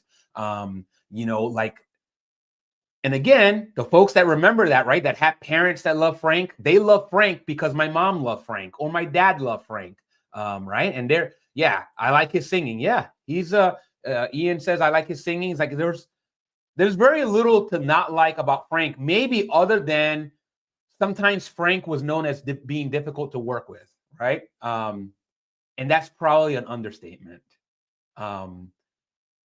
Anyway, I know, I guess, kind of being the researcher that I am, I've dug into Frank Sinatra a little bit, right? Obviously, Frank Sinatra is cuts a lot of different parts of my life, right? Meaning intersects with. And Frank Sinatra, I heard from firsthand knowledge, meaning people that I know that knew Frank Sinatra. He was a character, meaning he was he liked to have it his way, right? Like that song "My Way." It probably wasn't an accident. I did it my way because for Frank, he was just used to getting everything he wanted, right? So when you didn't give him what he wanted, he had outbursts, right? It's almost like a kind of in many ways a child. So that's not my favorite part of Frank Sinatra, obviously. But again, it's not anything that it's not new, right? The idea of a prima donna singer or any kind of celebrity is not new. It's happened before Frank Sinatra, and it will happen after Frank Sinatra, right? It happens now and will continue happening as long as we have, rich celebrities and rich influencers, right? And they're just entitled. So he had that going, as well. But I don't, right? Just like with anybody I meet, I try not to focus on the negatives, right? I focus on the positives. And Frank Sinatra has so many different positives. So besides the fact that he was a great singer, and he was a guy that was wearing hats when a lot of people were not wearing hats, is already right. And his style, right? Everybody always talks about the Frank Sinatra style, and it was iconic. They're all great actors. I agree. Me too, Ian. Yeah. Let's see here. I still have all my mom's Frank Sinatra album. God bless you, Jody, for doing that. Again, you can already see, right? Jody likes Frank Sinatra, but her mom loved Frank Sinatra. And by that token, you can already see that it had an impact on Jody where she still has the albums, right? It's like remembering a piece of my mom. Those are the kind of things that artists do to all of us, right? Like people that are really iconic, that are famous, right? There's something about them that it brings them, it elevates them to another level because of the idea of, right? There's another gentleman that's on YouTube, Joey Merlino, right? If you guys know Joey Merlino, he was like the former boss of the Philadelphia, organized crime, right? Italian organized crime. And he's on YouTube, right? And he talks about Frank Sinatra. He has a great Frank Sinatra story, right? His dad was in the life, right? And essentially his dad took the whole family, right? This is when Joey Molino was young. He took the whole family out to see Frank Sinatra. And by his own admission, Joey said, I did not like his music. Like, it was just old music to me, right? I was sitting there and I was bored. So they were front row, right? Because they knew Frank, and they went, and then essentially Joey Merlino, right? The future mob boss of Philadelphia, he fell asleep while Frank Sinatra was sleeping. And it's such a funny story because he's like, Frank literally stopped the set. He stopped the music. And then he went and he called out Joey. He said, "Hey, kid, am I boring you?" And then Joey wakes up and he's like, what's going on, right? That's obviously maybe not like the kind of impression his dad and his family wanted to have on Frank, right? Because they love Frank. Everybody loves Frank, right? And I think most people did.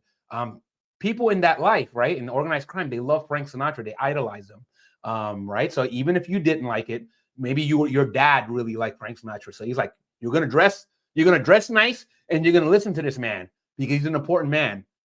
And you did it, right? Because you didn't want to, you're not gonna upset dad, right? Anyway, all these gentlemen liked wearing nice hats. Yeah. Again, the idea of dress, right? Fashion. The Rat Pack was iconic because not just they were entertainers, right? They were influencers. These were influencers before there was social media, right?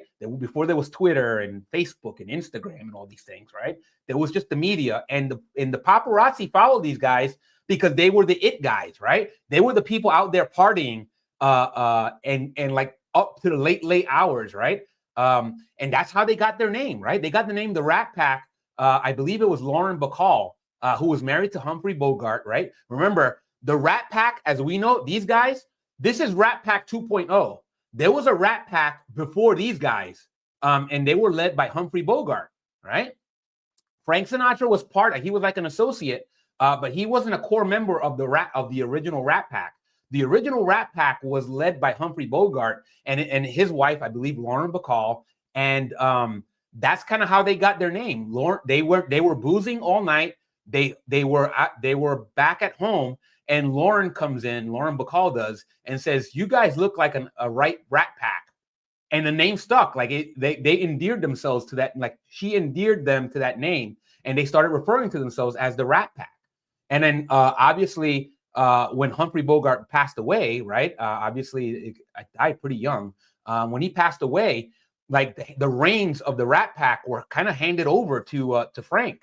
Frank became the chairman of the board, right? He was the new leader of the Rat Pack. And obviously, when you have a new leader, a lot of the characters change. So Dino was in there, Sammy Davis Jr. There were a couple other gentlemen. There was I think Joey Bishop, and I forget the other gentleman's name, who's an actor that was married to one of the Kennedys. But this was like the core members of the Rat Pack, the Rat Pack 2.0, that wasn't led by Humphrey Bogart. So these guys are like the new kids on the block, right? They were like, we're the Rat Pack Junior, but right, because those guys are no longer on the scene. We're the it guys now. We are now the real Rat Pack. And then you see that even after the Rat Pack 2.0 in the 80s, you had a set of actors that referred to as the Brat Pack, right? Molly Ringwald, Anthony Michael Hall, Ali Sheedy, Judd Nelson, Emilio Estevez, right? Those were the core of the Brat Pack in the 80s. And it was a very similar concept. We're guys that are all famous, right? We do movies together, right? We're kind of usually hanging out together. And then later on, you had another Rat Pack, which was like in Ocean's 11, right? You had George Clooney, Brad Pitt, and Matt Damon. And I'm sure there were others. I can't remember them right now, right? That's the reason, right? Ocean's 11 was an original Rat Pack movie. The new Rat Pack, Clooney, Brad Pitt, and Matt Damon remade that movie because they kind of felt like they were the Rat Pack. So, I just give you a little historical context, yeah, it did. And it influenced me. Yeah. No doubt. I don't feel like I feel like you could talk to a lot of folks, Jody, and they'll have a very similar story. It could be their grandma, it could be their mom, it could be like, who knows, a whole variety of connections. But yeah, note the wide ribbons. Yes. I don't know who did the costuming for this movie. It didn't show up on ChatGPT, or maybe it did, and I just won't remember it. Doesn't matter. They nailed it. It really didn't matter because Frank was probably driving this, right? Remember, Frank was somebody that got his way, right? Frank's gonna wear what Frank's gonna wear, just like Frank's gonna sing wherever the heck Frank's gonna sing, right? Like, you don't tell him. Like, the only way you tell Frank Sinatra what to sing is if you're like one of those guys that he's like trying to impress, right? Or trying to cater to, right? Like members of organized crime, right? They're like, when mob bosses say, "Hey, Frank, can you come play this party?" Frank would do it, and he had like 2 feet in both worlds, right? Both the Northeast in the New York and New Jersey, and Philadelphia, right? That whole organized crime. He was also pretty good and connected within the organized crime in Chicago, right? The Chicago outfit, right? And like, he was good friends with Sam Momo Giancana. I mentioned that on a previous live stream. So Frank was entrenched, right? He wasn't a mobster, right? He wasn't a gangster, but he knew those guys, and they knew him, and they respected him, right? They looked up to him, and they wanted to help him out and his family out at any, and he was chummy with them, right? The one thing that I'll tell you that just recently I saw a video of Michael Francese. He did an interview, and he was talking about Dean Martin. He met Frank Sinatra. He really liked Frank Sinatra, and he said Dean Martin was not a guy that you wanted to hang out with, meaning that he was like a crank. He was very cranky and like standoffish, like, get away from me, right? Dean Martin in himself is such a interesting character, right? Because, well, let's be honest, he probably had the best voice out of everybody there, right? Dean Martin, in terms of vocal talent, remember we talked about like crooners, like guys like Bobby Darin and Michael Bublé, guys that were really vocally gifted. Dean Martin was probably the most vocally gifted. Maybe Bing Crosby, I don't know, but I feel like even Dean Martin had such a smooth voice, and these guys competed with each other too. Don't get me wrong, especially Frank, right? Frank was the guy, like he was the head, but like they all kind of had to like kowtow to him because he was the guy. Like, he didn't want to right, that never outshine the master. Like, Dean Martin knew, like, I think Dean Martin was probably self-aware that his voice was probably, it just had a golden quality to it. And even Frank couldn't compare to somebody like vocally. I'm talking about just vocals. I'm not talking about the whole shebang. The whole shebang, Frank's, I think, in my opinion, in terms of like the influence and all that, Frank's got it all over pretty much everybody. But in terms of vocal quality, Dean Martin, and then Dean Martin has a great song in there. His very first song, he talks about a guy that show me a guy that loves his mother, and you show me a guy that's good, I'll see a guy that's good enough for me. Such a beautiful song, and it just has this sultry kind of like his really great vocal quality about it that very few guys could pull off other than Dean Martin. So shout out to Dean Martin. A lot of people refer to Dean Martin as kind of like an underachiever, right? He was a guy that didn't really prepare. He showed up whenever he felt like it, and you know what I mean? Like, all he wanted to do is drink and go play golf. That's the way I understood Dean Martin. And I'm like, he did really great given the fact that he really didn't try hard. At least, of course, I don't know. I'm just telling you what I've researched. Is that a lot of people felt that Dean Martin should have, like, he underachieved based on like his talent, which is, it's debatable. What else? Yeah, Jody says, I did notice the wide ribbons, Ian. Was that more the style back then? Yeah, and Ian replies, more common then, perhaps. And the Breakfast Club. Yep, Jody said the Breakfast Club, right? Yeah, yep. That was the Brat Pack of the 80s. Yeah, and that's kind of our era, right? Our Gen X, era in terms of like seeing the Brat Pack. We may not have seen, right? Maybe our parents saw the Rat Pack, at least the Rat Pack 2.0, maybe the Rat Pack 1.0. But we certainly experienced the Brat Pack and how big of an impact they had. And Jody saying thanks. Oh, Jody, you're so sweet. But yeah, Frank bought drugs from Cielo Drive For those who remember that address. Yeah, I do not remember that dress. I'm not familiar, but interesting. Yeah, I don't know. I don't know much about Frank, the drug user, but I got to imagine that if it was there, Frank was going to do it. And, I know that he was a boozer, right? The Rat Pack in general were known for their partying ways, right? They were smoking and they were, chain smoking and drinking the whole night long. So yeah, that's interesting. Yeah, Jody's shocked just like I am. I'm shocked, meaning I didn't know that, but I'm not surprised. You know what I mean? I'm like, these guys were celebrities that just did whatever the hell they wanted, especially Frank. Like I said, with the type of friends that Frank had, he really was he was kind of untouchable, except that he was touchable. That I have a story about that too. Let's see. Steering was his hairdresser and dealer. Interesting. Sebring. All right. Well, there you go. Interesting. I said the same thing Jody says. Like we're using the same brain. Thank you, Jody, for saying that. I also think that's interesting. Interesting to tell you that story about Frank Sinatra. And actually, I have a family member that knew Frank. I have a couple family members that knew Frank because they were kind of in show business. And one actually worked with Frank, personally. And besides the fact that he was difficult, one story that I was able to share that actually surprised this family member was that, and this is true, you can look it up, Frank Sinatra got punched out. He went to a casino, I think it was a Vegas casino, and he got punched out by a gentleman. And I was telling this to my family member who's older. He's about, I think he's his late 80s, right? And he was like, "You sure about that, Luke?" I was like, "Yeah, I'm pretty sure." And he was like, "I don't know if that happened." I was like, "Oh, it happened."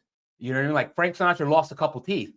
And this was basically because he threw a tantrum. What happened was this gentleman that was running the I forgot what casino it was in Las Vegas. He went and cut Frank Sinatra off because Frank Sinatra was kind of being like a jerk. And he said, "Don't let that guy. He's cut off. Like we don't get, and he gets no more credit here."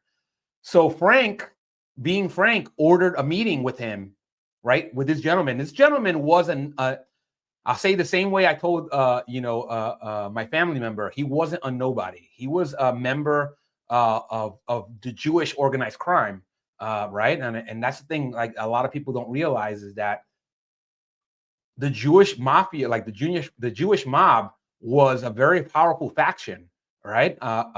Murder Inc., right? They were the organization that the organized crime, right? The Italian organized crime used to carry out a lot of dirty work. And a lot of those guys were Jewish, right? Everybody knows Bugsy Siegel. They know Meyer Lansky, but there's a lot of other famous Jewish mafia, I'm gonna say Jewish mob members that they were the guys that did dirty work, right? Obviously, the Irish was somebody that was used later. At the Westies were used by organized crime, but before that, the Jewish mob, right? They talk about it in the Irishman, right? That's another. Again, I keep going back to that movie because there was really good pockets of that movie, right? The Jewish mob was really heavily used because they did the jobs, right? And they did it for money. They did the jobs that nobody else wanted to do, or they did it so that they didn't have to say that we did it, right? Like we killed that guy, we got that guy killed, but it wasn't us, right? I mean, it technically was if you paid for the hit and you didn't kill the guy, right? Or what have you. Anyway, wasn't Sebring Sharon Tate's boyfriend? I don't know. I don't know the answer to that. So maybe Ian knows. I don't think I'm familiar with Sebring, but I will try to familiarize myself later on. But anyway, I just going to give you a little bit of the historical aspect. The film Once Upon a Time in America covers the Jewish crime lords Lepke, Buckholzer. Yeah, Lepke. One thing is like in Newark, right? You guys know I was in Newark, New Jersey. There was a gentleman in Newark called oh, geez, I just wow, I'm brain farting. Wow, I don't know why I can't remember 1 second. Let me just, because I feel like I need to say this. Let's see here.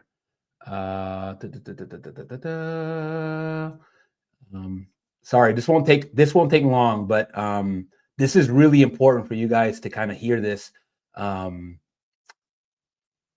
Longy Spillman. Longy Spillman is a really well-known member of the Jewish mob that essentially ran Newark, right? He ran Newark up until he was, yeah, I know, getting old. I'm already there, but yeah, I'm having fun in the meantime. Yeah, I agree. I'm just doing my pre-senior moments. But yeah, Longy Spillman is a character that you guys may have not heard of, but there should very well be a movie about Longy. He was part of what was called the New Jersey Minutemen, right? So this is like New Jersey, like kind of during like the early 30s to like to let's say the early 40s. And you guys know what happened in the U.S., right? In the world, right?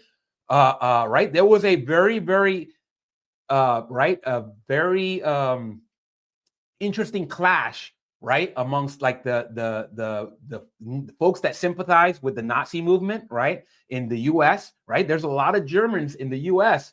At the time, and they were clashing with the Jews here in the U.S. And we're talking about the Northeast because I don't know how it played out elsewhere, but I'm talking about let's just talk about Newark, New Jersey.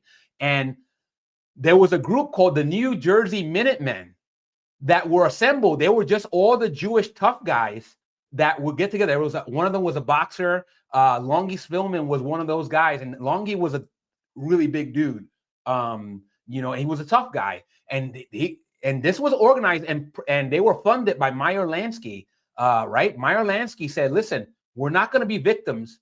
We're going to go after these guys, and we're going to kick their ass." Right? So what happens is when there was a kind of a neo-Nazi rally, they would go and they would have these Minutemen, right? That's the idea behind Minutemen, is that you can assemble a large group in a minute or minute's time, right? In a short amount of time, and you can go and meet, right? It's kind of like Gangs of New York all over again, right? And the Minutemen would go there and then essentially go after these neo-Nazis and make sure they knew that they were not welcome, right? They you're not going to come here and spew your hate, right? I don't know, right? That's only what I've researched, right? You guys can go and do your own research and look up Longy Spillman. But yeah, that was bad. And again, Longy was somebody that was probably taken out, right? As the Jewish mob started waning and the Italian mob was gaining in power. Somebody like Carlo Gambino, that's another gentleman another hat wearer. And Carlo Gambino is a gentleman that, wow, in terms of like that life, La Cosa Nostra, he is like the epitome for a lot of folks. Two guys that come up really often in terms of like guys that really exemplified that life, right? The Cosa Nostra were Carlo Gambino, as well as Michael Francese's dad, right? Wow, why am I blanking on? I think it was John. Was it John? Wow. 1 second. 1 second. I want to get this right because it's really important to me. Sonny, sorry. I think his real name was John, but he went by Sonny, right? You guys already know Sonny's a very popular name. But yeah, Sonny Francese, Michael's dad, right? He lived to 103 years old. And the two guys that you always hear about is Carlo Gambino and Sonny Francese, about guys that really epitomized what it was to be like Cosa Nostra. Again, not to glorify violence or anything like that. That's not what I'm trying to do. But I'm talking about, right? They were the anti-John Gotti's, right? Or the anti-whatever you would think, right? Guys that were in the public, right? Cosa Nostra was something that was meant to be kept secret, right? It's like, there is no Cosa Nostra. What are you talking about, right? That's real life Cosa Nostra. And they were not there in the public, right? A lot of guys got killed because they were very public, right? So you didn't do that. You didn't go on, you didn't go on YouTube. You didn't go and right, there was no YouTube back then, obviously, but you didn't go on in the newspapers. You didn't go deliberately make yourself a spectacle because that was bad. That was bad, right? It's supposed to be a secret society, right? So you don't do that. And if you do that, usually you end up getting killed, right? It's just the way it goes. And guys like Carlo Gambino and Sonny Franchese, they really epitomized that, right? They were like, there's no, what are you talking about? You know, you can see early, like really later interviews with Sonny Franchese, and he'd be like, he's like, so tell me about your life, about organized crime. And he's like, what are you talking about? Right. And this is a guy that's like approaching probably in he's in his 90s at the time, right? So it's like still sharp to be like, I don't know what you're talking about. It's like, man, it's like, like if you know that, right? It's like, it's interesting. Ian says British intelligence were stirring up matters to try and get America into World War II.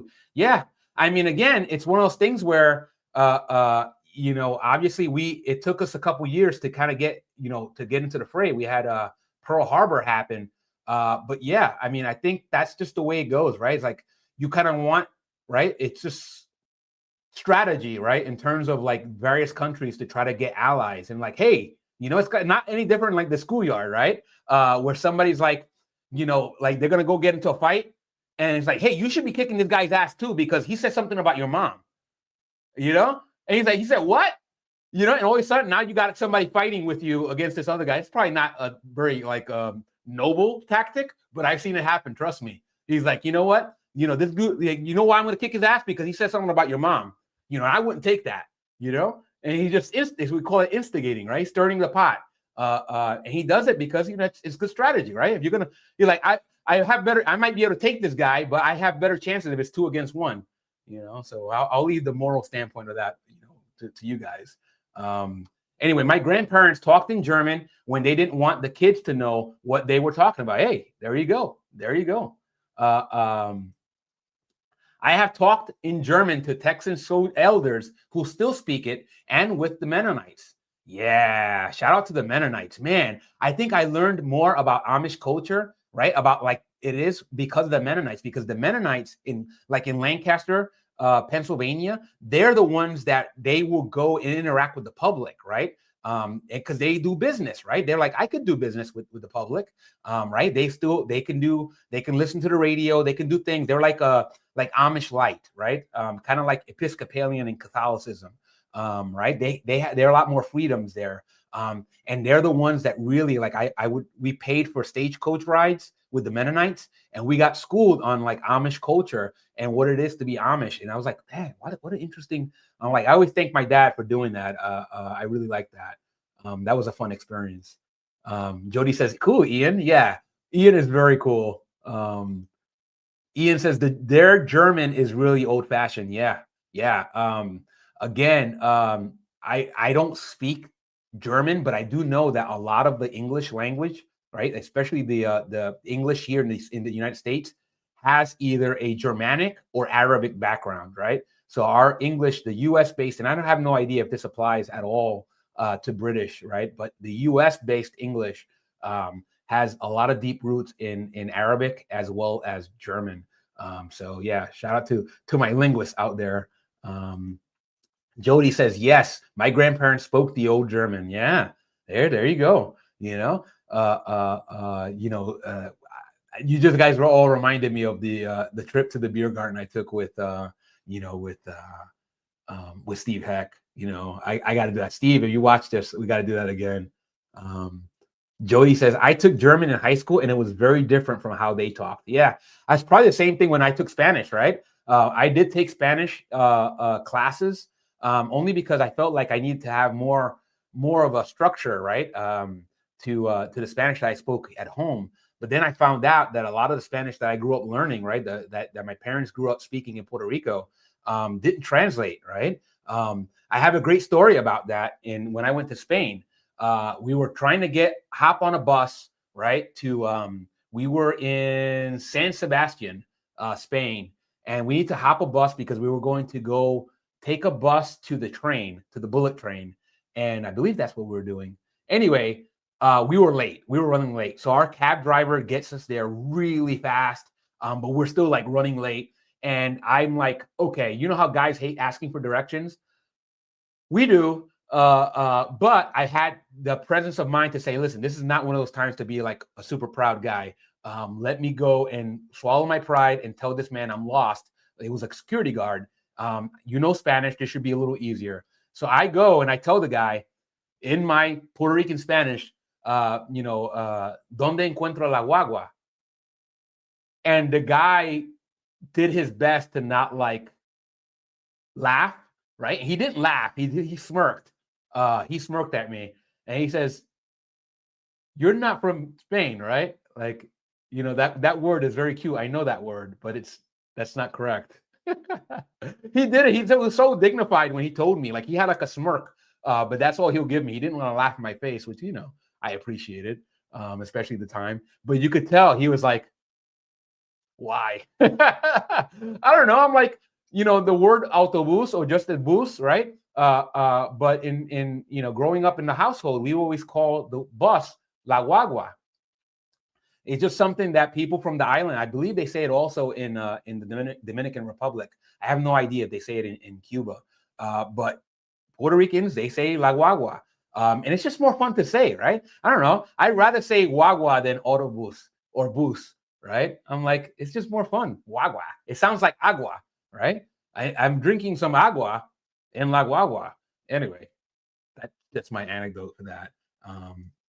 So yeah, school German, school Garum, I'm seeing Garum, is from Hanover, is in the South or in Austria, it is quite different. Okay, so school German, I think that's what you meant. School German is from Hanover. In the South or in Austria, it is quite different. Yeah, I'd imagine. Man, those are two countries, besides obviously going out to England, I definitely have to go to Germany as well as Austria, as well as Wales. Shout out to Dark Soul Knight, who's from Wales. There's so much of this world. Ireland, I want to see all of that. You know, I really need to travel more, you know, and I'll make it happen. You know, I might not be able to go live, but hopefully when I come back, I will be a lot more wise. I'll be a lot more cultured and a lot more, I don't know, a lot more polished, I think. Either way, I'm going to be a lot more well-fed because I know there's some really good food out there. So I got to go and get my hands on it or my mouth on it. So yeah. Anyway, let me go keep showing some photos here. That way you guys, we don't like bog down. This is again, another angle of that famous pool scene. You guys seen the photos already. Again, I'm just giving you a flavor. This is nothing that you guys, right? We've already talked the talk. I'm going to just go run through some of these photos. You have mates here now. Yeah, agreed. I definitely know. I got two blokes that I know, and I'm sure that when it's all said and done, by the time I get out there, actually I have to tell Paul or ask Paul if that Christmas trip or that December trip that he's planning for the Hatters, if that comes, I want to see as he's firming that up. You know, if it becomes a reality, I'm going to start pressing the issue here in the house to kind of just, hey, let's make that trip if I can make it. I have no promises, obviously. You know, I'm not by myself. I have to kind of have a collective effort here, but I love to do that with you guys, you know. Or if I don't make it, then maybe it'll be a different, you know, you guys will have to do it without me. But I'd love to do that. Maybe I'll end up going when Robert goes, you know, maybe we'll all hang out with Robert, you know, and over in the UK. So that'd be nice. That'd be fun too. So yeah. Yeah, Josh says, I go to a Korean church and have to use Google Translate. Yeah, interesting. You know, that's funny. Josh, I've noticed that you mentioned the Korean. One day, if you're comfortable, you can mention like what the connection is to Korea. You know, I don't know if you're Korean, like if you have a Korean background, or maybe your significant other's Korean. I always was wondering because you mentioned Korea several times, and I love Korean food. I love, there's just so much good things about Korea that, you know, again, I'm not as schooled. You know, I've never been to Korea, but I've interacted with a lot of Koreans, at least Korean Americans, and they have a really cool, really cool way about them. You know what I mean? Paul says, it will be a reality. We just have to set on a date. Okay, that sounds good, my friend. I appreciate it. Yeah, keep me posted. I will do my best. I promise to do my best. I'm really excited about the possibility. So, hopefully we make that happen. Yeah. Let's see here. Some more. Again, this is just more hat goodness, right? This movie really just kind of like, it's not really one of those movies that you talk about for the plot, right? But you kind of just view it because it's eye candy. I mean, there's a plot. Don't get me wrong, right? This is South Side of, this is like the Chicago. Peter Falk, and we'll see Peter Falk in a little bit. He played Columbo. You guys might know him as Columbo. He plays the antagonist to Frank Sinatra's Robbo character, which is the protagonist, right? But they're all kind of guys, like they're all edgy guys. They're not like, they're gangsters, right? So yeah, and it's obviously play on Robin Hood, right? Instead of Robin Hood, it's Robbo, right? It's one of those things where I'm like, it just sounds like something Frank Sinatra wrote, like, right? It's like, oh yeah, and then we'll go and we'll pretend like we're, we'll have Little John, Dean Martin will be Little John, and this whole thing. And it's like, all right, it's not exactly brilliant, right? It's not brilliant filmmaking, but again, you don't watch this for the brilliant filmmaking. You watch it because of the eye candy, right? Right, or the hat eye candy, the style eye candy. Again, another posse cut here. Yeah, fun fact, Korea has an unofficial nickname, the Land of Hats, due to how hats are based on a class system. Very interesting. Wow. I think you might have mentioned that once other time, but I like that. That makes Korea even cooler to me now. Right? I mean, excuse me. Sorry, the water is like taking hold of me. And yeah, I really, anywhere called the Land of Hats, it's already someplace that catches my interest. Shout out to Korea. It's like that's yeah, it's just interesting. You know what I mean? Like from a gamer standpoint, right? Lots of heavy gaming culture, right? Obviously Japan as well, but Korea has some really insane like gaming parlors, right? And you see some weird stories out of there in terms of people like spending like 24, 48 hours there and like maybe not making it out, which is like wild to me, right? Like I used to play video games in the Nintendo era in the 80s, but I can't get my mind around the idea of playing a game for 24 hours or 48 hours. It sounds impressive in terms of like stamina, but I just like, wow, that just seems like it's dangerous. And it is, right? People pass away in a lot of those gaming parlors. But thanks for sharing that, Josh. I appreciate it. Yeah, so again, you see Peter Falk here. You can see a lot of the cast here. Some of these shots, I'm not sure if they're from the movie or they're just from like the making of the movie. But yeah, Ian says, of course Ian knows about Korea. I love that. Ian, man, you never surprise me. Well, you do surprise me, but you never do cease to surprise me. There are good Korean films and TV series. Yeah, Netflix. Netflix has some really good Korean programming. And so if you guys are always looking to catch some of that, Netflix is a good place for it. Jody says, don't forget to post a video showing the making of the ebony and ivory hat. Yeah, that's for Paul. Paul, Jody's calling you out on the she wants to see your video. Maybe there was some confusion. But Paul, I can post that, Paul, but I just figured it since you created the video, it's only fair to have you post it on your channel, but I don't mind posting it, to be honest. I'll leave that up to you, Paul. But yeah, Jody says, I've been watching for it. Hey, Jody, good on you. You see, Jody's a good accountability partner. She's like, hey, about that, but yeah, Paul's posted some videos, but I was looking for that video too, Paul, to be honest. But maybe Paul thought I was going to post it. Maybe that's why he didn't post it yet. Or he's just busy, which is accurate.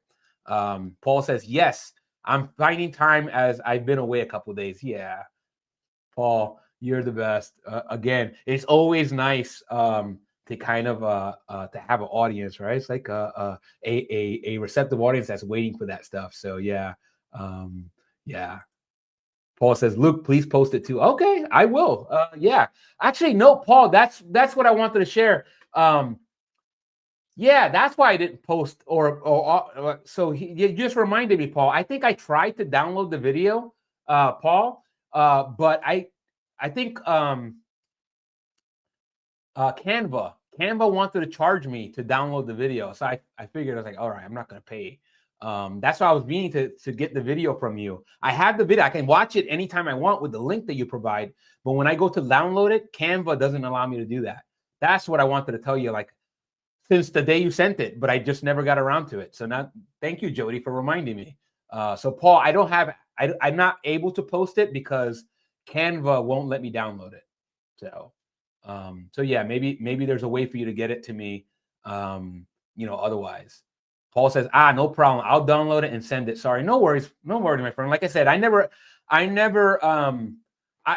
guess I didn't ask for it because it just slipped my mind. And also, I know you're busy. So I was like, he's probably, let me send that when I know that he's not ready. And then obviously time happens and then it doesn't happen, right? So thank you, Paul. I appreciate it. What else? Yeah, photos. Again, just look at the style in this, and just everything, This is obviously something where this is probably like a photo shoot that they did maybe for a poster or for like to advertise the movie. But, honestly, I keep going back to Sammy Davis on this, you know what I mean? Sammy Davis, he's a small man, obviously, right? He's a very slight, slender guy, right? Very petite guy. I think that's what you would describe it. But that bowler, he wears Sammy Davis Jr., right? Maybe even more or just on par with Frank Sinatra.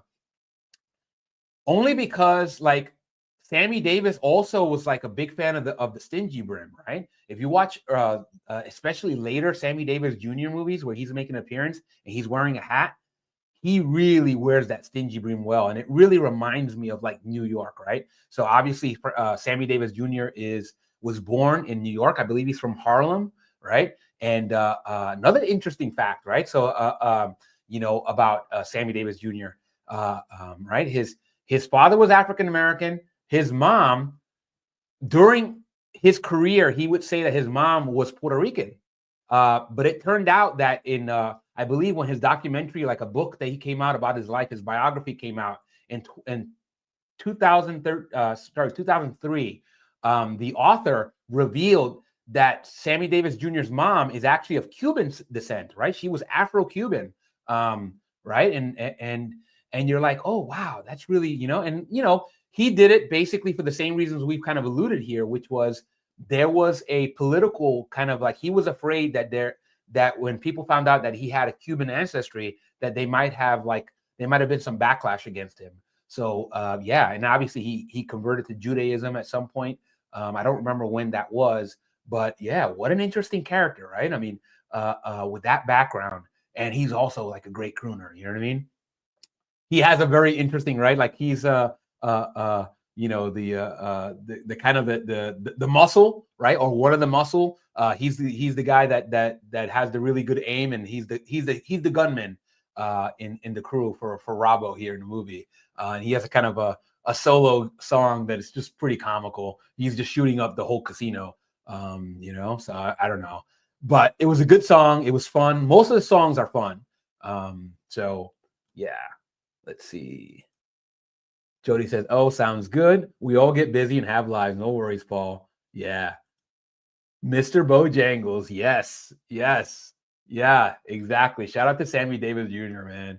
I believe Sammy Davis Jr. was the first one. They all died, right? This core Brat Pack all passed away in the 90s, right? I believe Sammy Davis Jr. passed away in 1990.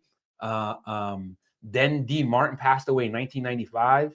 And I think Frank Sinatra passed away in 1998, sometime around that time. And yeah, this was, they were around in relatively recent memory, you know what I mean? Like, but obviously their heydays were, here with the Rat Pack, right? The 60s. And then during the 70s, that's when they started taking a kind of a backseat to other crooners, right? Like Bobby Darin, right? Shout out to Bobby Darin. Bobby Darin is somebody else that wow. Like obviously he grew when Bobby Darin was coming up, right? Obviously, if you don't know much about Bobby Darin, watch the movie by Kevin Spacey called Beyond the Sea, right? Brilliantly made movie, right? A lot of people we know about Kevin Spacey and his antics off the camera, right? But Kevin Spacey, the actor, is brilliant, and he's no less brilliant in this movie. And he plays Bobby Darin. He really wanted that role because he idolized Bobby Darin, right? He was one of his favorite singers, so he relished the fact that he get to play him on screen, and he did a great job, man. Bobby Darin passed away at the age of 37. Yeah. And what a career, right? In terms of like how prolific he was somebody that his family really loved, Frank Sinatra, right? Just like a lot of families did. So that was his litmus, like that was his goal, was to like reach or surpass Frank Sinatra. And some people would argue that he never did. I mean, he lived to 37, but in certain respects, he did surpass Frank Sinatra, right? One is vocal quality, right? I'm not a musician, right? I'm not a singer. I'm not anybody that knows anything too involved about music. I hear Frank Sinatra and I hear Dean Martin and I hear Bobby Darin. Like for me, in terms of vocal qualities, right? Not vocal qualities, but just like technical expertise. Dean Martin and Bobby Darin were technically more gifted, right? So they have more range. And then the other thing that sets Bobby Darin apart is that he had musical range, meaning, right? So he obviously plays several instruments. But if you look at his style, this guy just loved music, right? In a short amount of career, he would remember I talked about Bobby Darin was on the same label as Ray Charles, right? They had the same Turkish label owner. I believe his name was Ahmet, right? If you've seen the movie Ray, you know about Ahmet. But yeah, Ahmet that's another guy that's really interesting that I like to know more about. But Bobby Darin was like, oh, I hang out with Ray Charles. Let me do some Ray Charles music. So there's like a song called "The Mess Around," right? You hear it on the Ray Charles covered "The Mess Around." Great Ray Charles song. Bobby Darin covered the song, and he's like, he did pretty well with that song. You know what I mean? I'm like, whew. You do a Ray Charles song, and you're like, man, how am I going to do this better? But that was Bobby Darin, right? Like Bobby Darin was also a guy that was very egotistical, grew up in New York, right? Man, there's so much to talk about Bobby Darin. I'm just gonna leave it at that. But shout out to Bobby Darin, man. What a character and what a musician, what a life. Right? Watch that movie, Beyond the Sea. It's not a hat movie per se, but man, really good movie. Beyond the Sea. Anyway, I'll keep going here. Again, there's nothing like look at the hat tilt, right? Right. This is where that song, right? This is the movie where that song, Style, right? The famous Frank Sinatra song.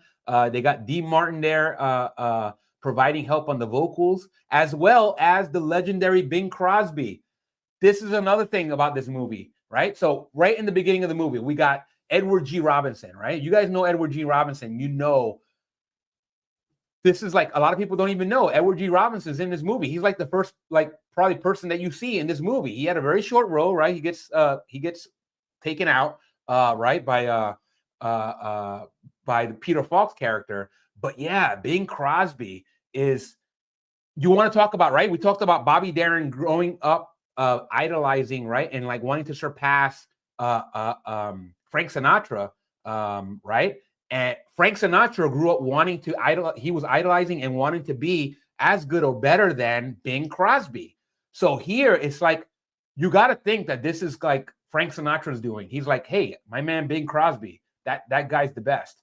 I grew up on him, right? It's like that was the man, right? In terms of crooning, amongst others, there were others there, but Bing Crosby, Frank Sinatra, when Bing Crosby died, he paid some really great compliments to Bing Crosby about his how much he idolized him and how much he admired him. So it was nice to see a movie with them together. And in that song, right? It was just, there's something about that song, a hat's not a hat till it's tilted, right? It's like, man, what a great song, right? If you don't know that song, go look it up. It's called Style. And you'll see you might see the video clip of the movie, right? From Robin and the Seven Hoods, or you might just get the Frank Sinatra, from the album version.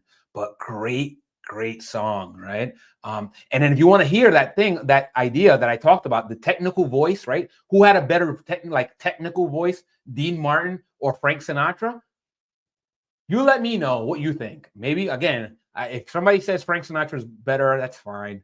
It's an opinion. Again, I'm sure somebody that can actually, if there's a way to actually measure vocal qual or technical vocal expertise, right? Maybe it's range. I don't know. I don't know because I'm not a musician or into like that technical aspects of music, but I'm like, man, D. Martin could, like, that dude was so talented. You know what I mean? And again, this is not a slight to Frank Sinatra. The dude had a voice, like, he had a voice, right? It's just something where I'm like, man, even compared to like, even when comparing yourself to Frank Sinatra, somebody like Dean Martin and obviously Bobby Darin and then Michael Bublé, right? That's another like a modern incarnation. Michael Bublé could probably, who knows, he might be the best out of everybody I just mentioned, right? In terms of technical. I didn't say about like artistry, impact, and all that other stuff, like music catalog. It's not what I'm talking about. I'm talking about technical vocal expertise, right? Whether that be range or whatever that you would use. So shout out to all those guys. I mean, we're talking about like, comparing like really great folks to like ridiculous folks, right? Right. It's like going from ludicrous speed to plaid, right? So yeah, I prefer D. Martin singing. A lot of people do because it's like Frank Sinatra might have been like a gangster crooner, right? That was his style. It was kind of like abrupt. He's like, hey, I'm only singing here because, well, I don't want to keep drinking. It's like, but Dino, right? Dean Martin had a silky, like it was like his voice was coated in olive oil, right? It was that silky, smooth voice. And it was just like, holy cow, like that's like if you were gonna teach a class on croonerism, right? Like and then start like you're gonna build a crooner, a perfect crooner. You probably want it, like it's not a bad idea to start with Dean Martin's voice, right? Like he just has that quintessential voice. And obviously, he has style, right? But he wasn't the leader, right? Frank Sinatra was the leader, the chairman of the board, and a lot of their routine, like when they would go and do shows, really it was Frank Sinatra singing, and Dean Martin was kind of like the comic relief, like meaning he was the guy that was up there. He would sing every once in a while, right? But he would be there talking smack, right? Like essentially busting Frank Sinatra's chops, right? So to speak, which is interesting, right? I'm like, that dude is gifted. Like you should be thinking like, if I'm like, obviously Frank had an ego. They all have egos. But I'm like you don't want to bet. I think Frank Sinatra and Sammy Davis Jr. might have had a falling out at some point because, well, somebody asked Sammy Davis Jr. about what they thought about Frank's voice. He was like, well, I have technically a better voice. And I think that's true. Honestly, I don't think Sammy Davis Jr. was wrong. Right? Sammy Davis Jr. didn't have Dean Martin's level voice, I thought, in my opinion. But I think he had a technically better voice than Frank, right? You don't listen to Frank just because the guy's got like, you listen to him for a lot of things. But looking at like vocal quality, you're not listening to him because, right? People love Frank Sinatra more than Dean Martin or than Sammy Davis Jr. for a lot of, it's the whole package, right? That's why you go for Frank Sinatra. The catalog, the full package, that personality, the style, the everything. Frank Sinatra's apex, right? He's the apex predator there. But these guys, you could tell the guys he has around him, like, are no slouches, right? Like it makes you sharp, right? If you're somebody like Frank Sinatra, having guys like that keep you sharp. And that's another thing about Frank Sinatra that people don't realize is that, he had some struggles, right? He has cystic acne, which is something that I can relate to, right? There's a lot about Frank Sinatra that I relate to. And obviously working class upbringing, there was so much. And that's why a lot of people, I think, like about Frank Sinatra is like, this is a guy that's, even though he's a kind of a prima donna, but he's a guy from the neighborhood. He's the guy from the neighborhood. Dean Martin didn't give you that, Yeah, and they were all sharply dressed. Yeah, I don't think you could be part of the Rat Pack and like you saw, if you watch that bit, right, of like when they're like teasing Bing Crosby about how he's dressed, right? I have a feeling that that's what they would do to each other in the Rat Pack, right? It's like, hey, we're not going to go out with you like that. You go put something on. They got cameras all over the place. I don't want to be seen with you like looking like that, right? They weren't going to be out there in their sweatpants, right? they were going to dress to impress, right? It's like because they had an image, right? It's like, you know, it's like the movie Eva Peron, right? You watch the movie Evita, right? Where Madonna goes and talks about like there's a song. It's like you know, they want me to be like, they want me to look great. The public wants me, like my people want me. They expect me to dress to the nines, and I don't want to disappoint them. You know what I mean? And I felt like that was something that is probably what the Rat Pack felt. You know, at least Frank Sinatra felt that way. And then he was gonna like, because he was the guy, he was the head of this. He was like, no, you don't go out if you're not gonna go and just dressed. You know, and that's just Frank, right? It's like Frank's gonna have it his way. You know. Anyway, I think I beat that one up pretty good. Again, Bing Crosby, Frank Sinatra. What more can I say? And then you look at the hat tilt on Bing. Man, you know, it's like, this is like, again, Frank Sinatra with his mentor here, right? And Bing Crosby was also such a super nice guy. You know, he had some really great, he had like one about Mr. Booze. Shout out to that song. It's really like something out of the Blues Brothers, right? If you watch that scene in that song, that solo for Bing Crosby, it really is. It looks like it could be in the Blues Brothers, because it's comical. It's like music. It's like musical comedy, and it's obviously very tongue in cheek, right? Because, well, it's about this movie featuring the Rat Pack. The Rat Pack was about boozing, right? You couldn't be in the Rat Pack if you weren't boozing. You didn't like. Unless they needed a designated driver, right? Like you didn't hang out with these guys if you weren't going to smoke and booze and womanize, basically until like you passed out. So I felt like that song was kind of like a, you know, tongue in cheek. It was just pretty funny. It was just, and it's also pretty snappy. So shout out to Bing. Again, Robbo here, and then, you know, look at Sammy Davis doing the Frank Sinatra style with the bowler. This is something that you don't see. I haven't seen it that often, right? When you see somebody wearing a bowler hat, they're not wearing it Frank Sinatra style, and it looks good. It doesn't look out of place. You know, it might not look as good as like Frank with his trilby, right? But again, I call that Frank Sinatra style, right? Remember that back? He's got the hat resting on the back of his head, and it's kind of like showing some of his hair on the front, right? You know, Sammy Davis always had that coif, right? And it looks good. I mean, I don't know. I never really noticed this photo until I just saw it right now, that that Sammy Davis was wearing his hat. I think in most of the scenes he has his hat tilted, but it's the bowler, the traditional style of wearing it right where it's supposed to sit at. So yeah. Anyway, it looks good.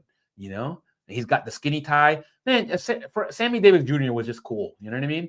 The guy was like, all these guys were cool, obviously, but Sammy Davis just had like a swagger to him, right? That was like, you could tell why he was like, they loved hanging out with him. Again, this is Bing Crosby and right. So you had the Rat Pack here, all dressed as Santa Claus, right? They're kind of undercover, and Bing Crosby is in his top hat, kind of like in many ways looking a little bit like Ebenezer Scrooge, maybe, I don't know, or like the Monopoly Man, right? So this is kind of like Bing Crosby's character in the movie is like this hoity-toity guy, right, with the big vocabulary, right? And they make fun of him about it. They bust his chops because this guy is like too proper. He uses all these fancy words. So yeah, really cool play, exchange between, you know, the traditional Rat Pack guys and Bing Crosby. It's like, oh, he's so sophisticated, but you know, it's probably because something's wrong with his throat, right? Again, there's another group shot. This looks like it's, again, posing for photos while they're making the movie. And you got there, like, look at Bing at the bottom there. He's just kind of like, what am I gonna do with these guys, right? Like, I'm not going out drinking tonight, guys, no matter what you say. I think that's what, like, the face that Bing Crosby is giving here is kind of like that. Let me just focus on his face. He's kind of like, guys, he's like, come on now, right? Maybe somebody passed gas. I don't know what happened here, right? And so they're laughing about it. But Bing Crosby's like, he's got that face that says, what am I going to do with these guys, right? Like, you can't do anything with these guys. You know, they're going to do what they're going to do. So I just thought that was kind of, you know, everybody's having a good time on set. This is Peter Falk. Remember, he plays the antagonist here, right? A guy whatever, Trisborn or whatever the guy's name was. Guy Gisborne, I think it's Guy Gisborne. And you can see Edward G. Robinson, his photo here in the back.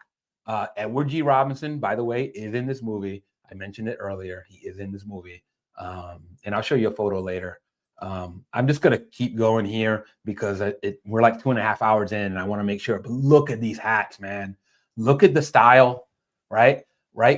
Peter Falk here, right? He's got like the lazy eye. He's very much kind of doing a Capone, right? Very much an Al Capone type style gangster that he's playing in this movie. And it looks really good, man. He just looks really sharp. I don't think you cannot look sharp, right? In that kind of suit, the pinstripe suit with, he's got like a little pink shirt and that fedora, right? With the pinch crown, man, just classic Chicago style. And just beautiful, right? Well, what can I say? I can't tell you anything you don't already know. Right? It's just gorgeous. Look at that. See, you guys got the lazy eye. Yeah, lovely colored hats. Agreed. Again, they just nailed it. Like I said, this is intended. Like I said, Frank Sinatra knew what he wanted to do with this movie. Again, I'm just assuming because Frank is the way he is that he basically called all the shots on this movie. He's like, no, we're not dressing. Like, we're going to go and we're going to do it up, right? So everybody in this movie is dressed impeccably. And it's just like, man, look at this guy. And Peter Falk's not a big guy. You know what I mean? Kind of like one of those like smaller guys. They're all kind of small. Maybe Dean Martin is the only tall guy amongst the Rat Pack, considered like maybe average size or tall. I have no idea how tall Dean Martin was. But he seemed a good, decent amount taller than everybody else. So they all just look sharp, just sharp. Look at this. This is an interesting shot of Peter Falk, right? Because he's got his brim up, right? It's that same scene, that same thing here, right? The same outfit that he's wearing here, but here he's got the brim up. And I think it looks equally sharp. You guys know I like that brim up most times, especially with the stingy brim. But yeah, wide ribbon. Yeah, agreed. Wide ribbon too. Wide ribbons you guys already know how I feel about the wide ribbon. I think it really classes up a lot. And again, it doesn't mean that I don't like a narrow ribbon, right? So obviously with the style that Paul has here, I like that too. Don't get me wrong. But I think the vintage, for those guys that really like that vintage look, the wide ribbon really brings back, and and what it does, right? That we talked about the optical illusions that the wide ribbon will produce. It actually will kind of make your crown, the crown of your hat, right? That crown height look a little less large, right? So those are some of the optical illusions that you can play with as a hatter, right? In terms of ribbon size, playing that against the crown height. So yeah, just really sharp. And yeah, just like everybody here is just dressed to the nines. I love it. I don't know who this actor this is kind of a photo from IMDb, but I just look at this for the hats, right? Look at these suits, look at these hats, just gorgeous. And I go back to the Peter Falk I guess purplish pinstripe suit, just beautiful stuff. Look at this hat here on this gentleman. Just that lovely ribbon, right? And that crown. Look at that crown. And you can see it's kind of like a diamond crown, right? He's got a diamond-shaped crown. It's just a classic Chicago gangster look. Just gorgeous, And this looks almost like a Homburg, to be honest, to me, that this gentleman's wearing right here. So just awesome, just awesomeness, right? This guy's kind of have like the indie pinches on the front of his and he's got that super wide ribbon, juxtaposed with the brown suit. That's something that, again, the gray fedora, it doesn't look out of place with any color suit. I'm convinced because, like I said, if you asked me, oh, would I pair a gray suit with a brown suit with a gray fedora? Look at this guy. He's pulling it off. It looks sharp. I mean, it wouldn't be my first choice, but it looks sharp. Ian says, Dean Martin was 5'10". Frank Sinatra, 5'8". Okay. So yeah, so they're average sized guys. I'm assuming that Sammy Davis Jr. was even shorter, but I could be wrong about that. I don't know why I always thought maybe because he's so slight and so slender, maybe that like played in with the illusion. But I always thought Sammy Davis was like 5'5" or 5'6". You know, so I mean, I don't know if you have his height listed, Ian, but maybe you could post that. You know, so yeah, so these are average size guys. You know, right? And man, geez, just sharp, sharp. Here's like and I don't know if this is from the scene. I know this gentleman here, he played the architect, right, that was rebuilding the club for Robbo after he got shot up. He sounded like he had a German accent, to be honest. You know, I have no idea if that's accurate, but he sounded like he was German. So they had a lot of fun with this gentleman in the movie. You know what I mean? So because he's like basically telling them it's impossible to do what you want, and they're like, well, you could do it or else. You know, so they keep cutting the time thing. He's like, I need 6 months. They like, well, you got 3. He's like, it's impossible. It's like, okay, now you got 2. There you go. Sammy Davis was 5'6" and 120 pounds. I don't know why when you say he was 120 pounds, I feel like that sounds like an overestimate, right? When you look at Sammy Davis, you're like, if that guy's over 100 pounds, I don't know. You know what I mean? Like he is, and who knows, maybe that was 120 in his prime. And then he lost weight, right? That happens as folks get older, their bones, right? You know, sometimes they lose weight, right? I feel like at some point, because I watched a lot, you know, there's a movie called Tap. I believe it's called Tap with Gregory Hines and Sammy Davis Jr. It's a tap dancing movie. And he's like, man, this is a small dude, you know, just like he looks like you could like blow, like if you blowed in his direction, you might knock him over. He was that kind of tiny, but you know, again, I don't know, maybe it's just camera. But yeah, just, you know, not a big dude. Obviously 120 pounds and 5'6" is not a big dude. But yeah, he just, I guess he's standing next to Dean Martin and Frank Sinatra, but Frank Sinatra was not, you know, he wasn't big, but he was kind of stocky build, you know what I mean? So yeah, interesting. Thank you, Ian. I appreciate that. So I'll just keep going with the photos, you know, again, there's not really anything I haven't said it yet. So here's another, this is a Dino shot, you know, again, with the hat tilt, just looks sharp. And obviously with a drink in his hand, you know, that probably was the real Dean Martin, you know, the real Dean Martin, and probably even the real Frank Sinatra, you know, in terms of like how they behave, they probably always had a drink in their hand, even on stage. Again, I never seen the Rat Pack perform, but I got to imagine that's probably accurate. Camera makes one look heavier usually. Yeah, well, there you go. That's kind of scary, to be honest, you know, when it comes to Sammy Davis.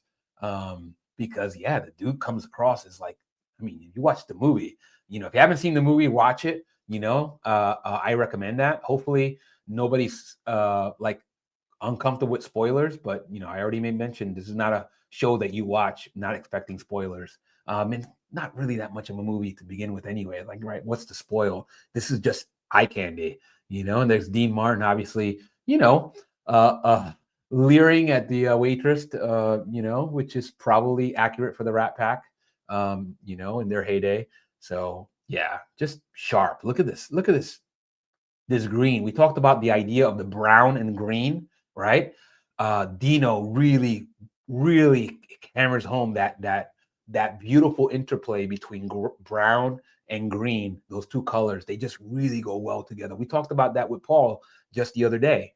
And Dino in this movie really exemplifies that. Just sharp. And there you go, Sammy Davis with the bowler, right? It's got a little bit of a tilt to it, right? Again, you know, for me, bowlers tend to look better with guys with round faces. That's just my opinion. You know what I mean? But you know, obviously, Sammy Davis has a longer face. It still looks good, though. You know, he really rocks this, and he's got the skinny tie action. You know what I mean? So I guess Sammy Davis was maybe he was ahead of his time, right? We know about the '80s skinny tie movement, but it looks like Sammy Davis was rocking that look well beforehand, right? This is 1964, and Sammy Davis has got the skinny tie, and it looks good, right? He makes it. He has like that jazzy look, you know, in his dress and his fedora wearing. Right, even though he has a bowler here, but if you look at like the trilby that Sammy Davis would always wear, that stingy brim, right, that whole look, it's really sharp, and it looks very like he looks like a jazz musician, right? Like he could be out there, playing jazz music, and he was a crooner.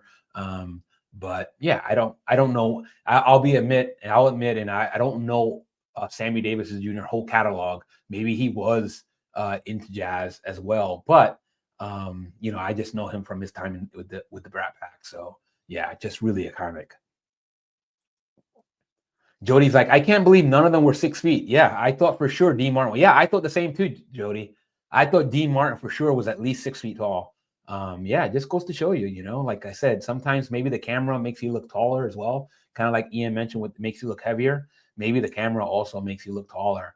I know I've heard that, right? Some people do that on purpose. Tom Cruise is a much shorter leading man, right? And he would have platform shoes, and he would have like the camera. He would insist that he be shot in such a way that he didn't look so short on camera. It's just one of those things that, these Hollywood guys that get to call the shots, when they get to that level, they'll do it. They'll insist, right? Because it's good for their brand, So I think I showed that photo already. That's a repeat. Bing Crosby with the boater. We had some really good boater action here, right? This is that song, that style song, where they're like telling Bing Crosby that he's dressed all wrong to go out. And then he finally chooses this outfit, and then he go back, the Dean Martin and Frank Sinatra go back in the closet, and they come out wearing the exact same outfit he does, right? So they get finally, it's one of those classic scenes that you saw a lot in the 80s of somebody like trying on a bunch of different clothes, right? And then somebody else tell them, nah, that's the one, right? You've seen that always in the 80s, but here is done in 1964. So you can see maybe the Rat Pack influenced that. I think it's really, really cool, to be honest. This is not a great focused photo, but it shows a hat tilt on Bing Crosby here. It looks like a bowler hat, but yeah, just kind of just showing a little bit more of Bing Crosby and his style. Again, his character was a very like a fancy pants, right? Very high society kind of guy. This, of course, is Edward G. Robinson. Is not wearing a hat, but Edward G. Robinson, everybody knows this guy's face, right? And he'd be like the guy calling everybody mugs. He's like, hey, good being here with you mugs, huh? Yeah. And then he just had that iconic gangster look. And there was another gentleman. Wow, I'm forgetting. He was like the guy you got when you couldn't get Edward G. Robinson, right? Like you needed a guy that looked like Edward G. Robinson, but you couldn't, maybe you couldn't afford him. You got that guy because he had the same look as Edward G. Robinson. If you guys remember the guy's name, I just recently read about him and looked him up because I saw him in a movie. It was probably, man, what movie was it? Who knows? Maybe it was an Edward G. Robinson movie. I saw him in a movie not long ago, and I was like, hey, is that Edward G. Robinson? And no, it was not Edward G. Robinson. It was this gentleman who was like Edward G. Robinson, the part 2. You know what I mean? It was really cool to actually see. It just goes to show you, like, people had that. They would have roles for Edward G. Robinson, and they're like, hey, we can't get him. We can't afford him, or he's not available. And they got this guy. And he really did well with that. I'm like, hey, that's not a bad gig, right? Let's see here. All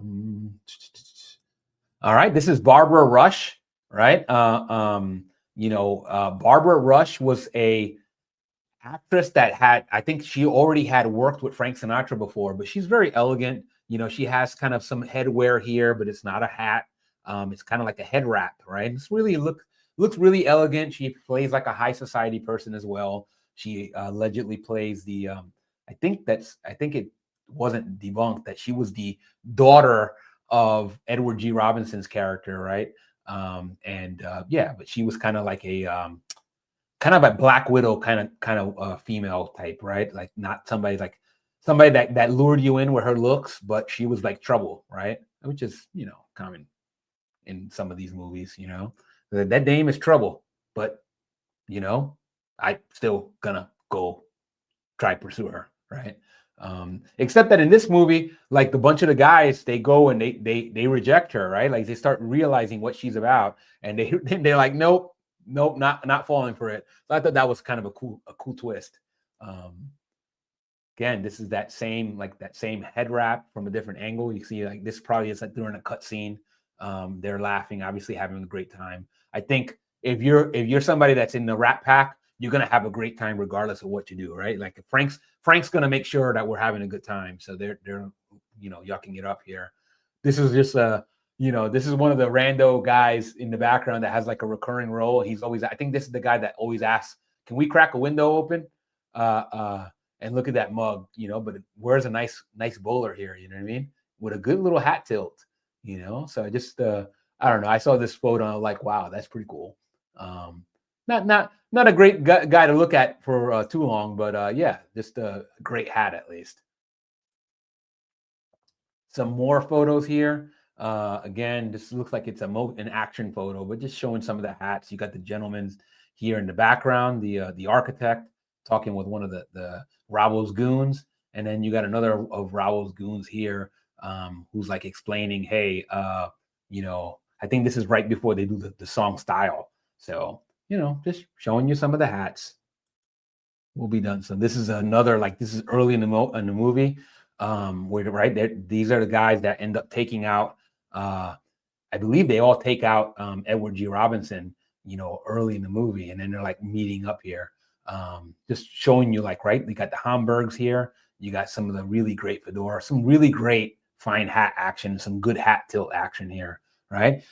This gentleman has looks like he has a hat tilt with the Hamburg, right? That's something that you don't see, I don't know, quite so often. I think Michael Corleone did it in the photo that I have here. He's got some hat tilt on the Hamburg, but I think again, hat tilt, right? That's a common thing in this movie, and it's basically synonymous with Frank Sinatra, right? Not that he invented it, but he he made it his own, right? And everybody's like, yeah, hat's not a hat till it's tilted, it's Frank Sinatra,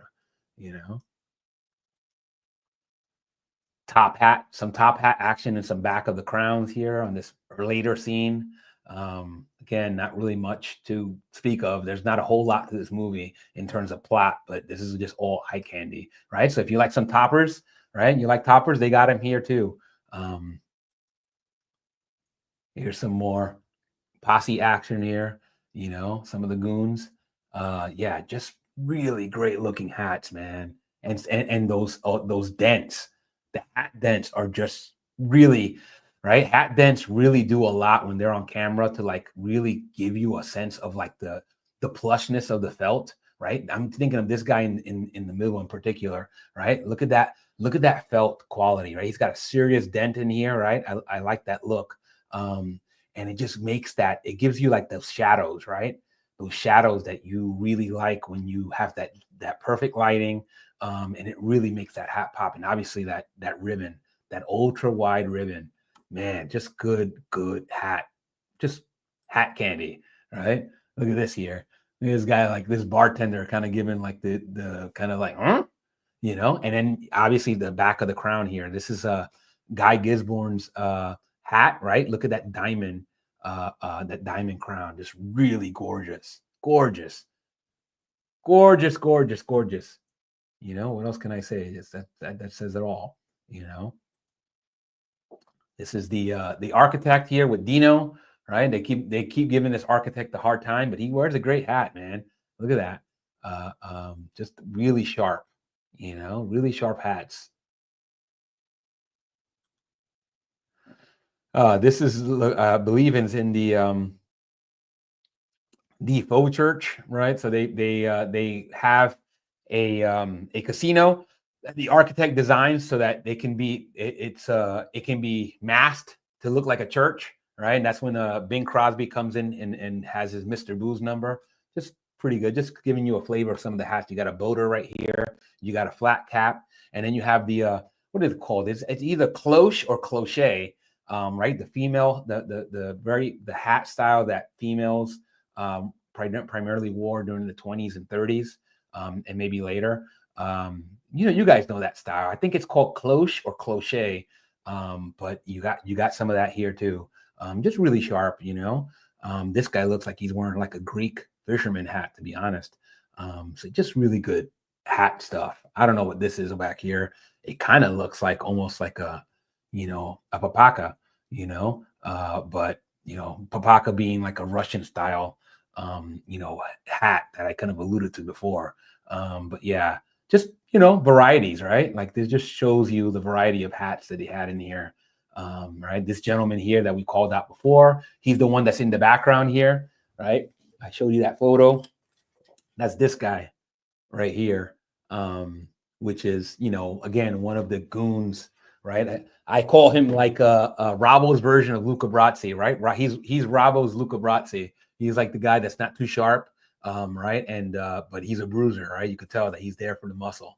So yeah, just Dino, just man, what a sharp, he's just a handsome dude, right? Just like Dino is probably like the more leading man good looks, out of the Rat Pack.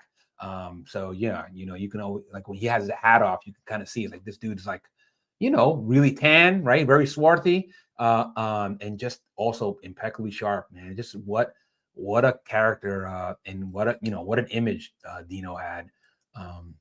And this is just more topper action here, and then obviously you have the the police with the police outfit, and then some high crown action. This guy right here is like a crooked politician that like takes over for the other crooked politician they end up killing, and he has like a very indie looking fedora here, right? So kind of a very high crown with the big two front dents, right?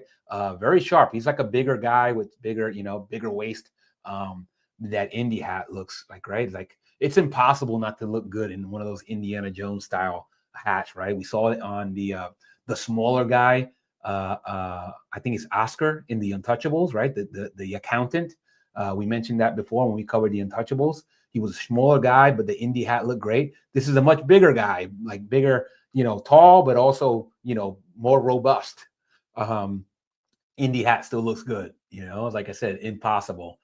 All right. And I think that's all I had in terms of photos. Yeah, I know that was a lot and we covered a lot, but I just wanted to cover this movie because, again, it's not because it's a great movie. It's just a great hat movie, right? Like, you know what I mean? You love Frank Sinatra, you love the Rat Pack. Just this movie is just all the candy, So yeah, that covers it. That's Robin and the Seven Hoods, right, from 1964. I believe there were two other Rat Pack movies or quintessential Rat Pack movies. I forget one of them, but the other one's Ocean's 11, right? The original Ocean's 11 from the 60s, or I believe it was just 1960. I could be wrong on that, but yeah, Frank Sinatra, man. I felt like it had to do something with Frank Sinatra, given all the discussion that we've had lately. Obviously, the family connection, right? I had to do all that kind of stuff to make it right with the universe, right? So yeah, so shout out to Paul for joining me on camera. Shout out to Jody, Ian, and Josh for joining me. What I'm gonna do is I'm gonna tell you, hey, support Josh's channel, support Paul's channel, and really just go and do whatever you can to kind of just let those gentlemen know that the work that they're posting is not in vain, right? That you guys are really interested. Jody, thank you so much for reminding Paul. That means Paul knows that you're waiting on his video. I think that's a great motivator right there, because like I said, we have smaller channels. I don't think any of us have I think Paul's channel out of all of us is the biggest channel, and he's like just over 400. So shout out to Paul for getting. He's well on his way to 500. So let's go help Paul out and get him to 500. Help me out, get to 100. Help Josh. I forget how many Josh has, but he probably is trying to march on his way to 100. Like I said, I don't. It doesn't matter, right? Like I said, if I have 5 people on here or I have 500, I'm still gonna be, feel blessed and feel grateful that people want to spend time with me. But yeah, one thing I wanted to mention as well, speaking of the March to 100, I still got this hat. I mentioned it last week. I didn't have it with me when I was in Newark, but I have it. I'm going to give it away. It's a 7 1/4. It's not like some kind of Grail hat, but it is a Knox custom in 7 1/4. It's a Knox custom that's actually built in Canada, right? So it's a little different. It's got a little bit more of an alpine, right? A little rope style of band. But again, This could be your first hat. It could just be just an extra hat that you have. Maybe it's a hat that you use to restore. Maybe you're like, all right, I want a project. I want to go and try to see what I can do with these moth bites, right? I don't, I look at the moth bites, study them to my other, I don't notice any new moth bites. So don't worry about the moth bites. There's nothing in there that, as far as I know, right? I can't promise you everything. I'm not an expert, but I haven't noticed any new moth bites on this. So for all intents and purposes, it's good. I have like anti-moth, right? Thanks to Kevin Gerber, I use a combination of peppermint oil as well as lavender, and I create a little anti-moth repellent that I learned from Kevin Gerber. Shout out to Kevin for that tip. You know, and I do that, and I have it there so that I don't get, you know, I don't get moth infestations. It just seems, and also it smells good, right? I like lavender, I like peppermint together. I get a nice little, nicer smelling downstairs area here, and I get no moths, at least as far as I know. So yeah, that's kind of just another tip for you guys that are getting into your hat collection, or maybe you're well into your hat collection and you want to have something else that you want to try about keeping moths at bay. You know, lavender and peppermint oil have worked really well for me. On top of that, it doesn't smell terrible. So that's a good idea to try if you have access. That's something those two essential oils are very easy to buy at local department stores. And if not, you can get them on Amazon, right? They're very easy to procure. Just try a little bit. If you want to try it, get a little bit, see how it works for you. If you like the smell, if you like the results, then, well, you can let me know. Hey, I tried that thing. It actually really works. Or maybe you just want your house to smell a little better. Maybe you don't have any hats, right? You just want your house to smell a little better. Maybe that will be a good combination. You just put it in a little diffuser, and right, it doesn't have to be a fancy diffuser. But if you have one, you can use that too. And then it will like diffuse some of this oil, and you get a couple benefits, you know, good smelling and also less moss. So yeah, go ahead and support us. Try to get me to 100 so you can get a chance to win one of these win this hat.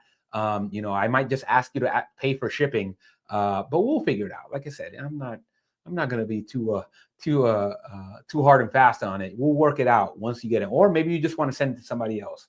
Whatever it is, once I hit the 100 mark, I will make a video on that hat, and then I will randomly select somebody to win that, and then we'll work out how you want, you know, what your wishes are with respect to the hat. So yeah, but even if you don't support us, right? Even if you don't go and support my channel or Paul's channel or Josh's channel or anybody else on this Good Luke's channel, what you got to do, right? Or I'll send Robbo and his crew after you, right? What you got to do is just one little thing, just one thing, okay? Stay hatting, my friend. Have a great day. Ciao, everybody. Ciao.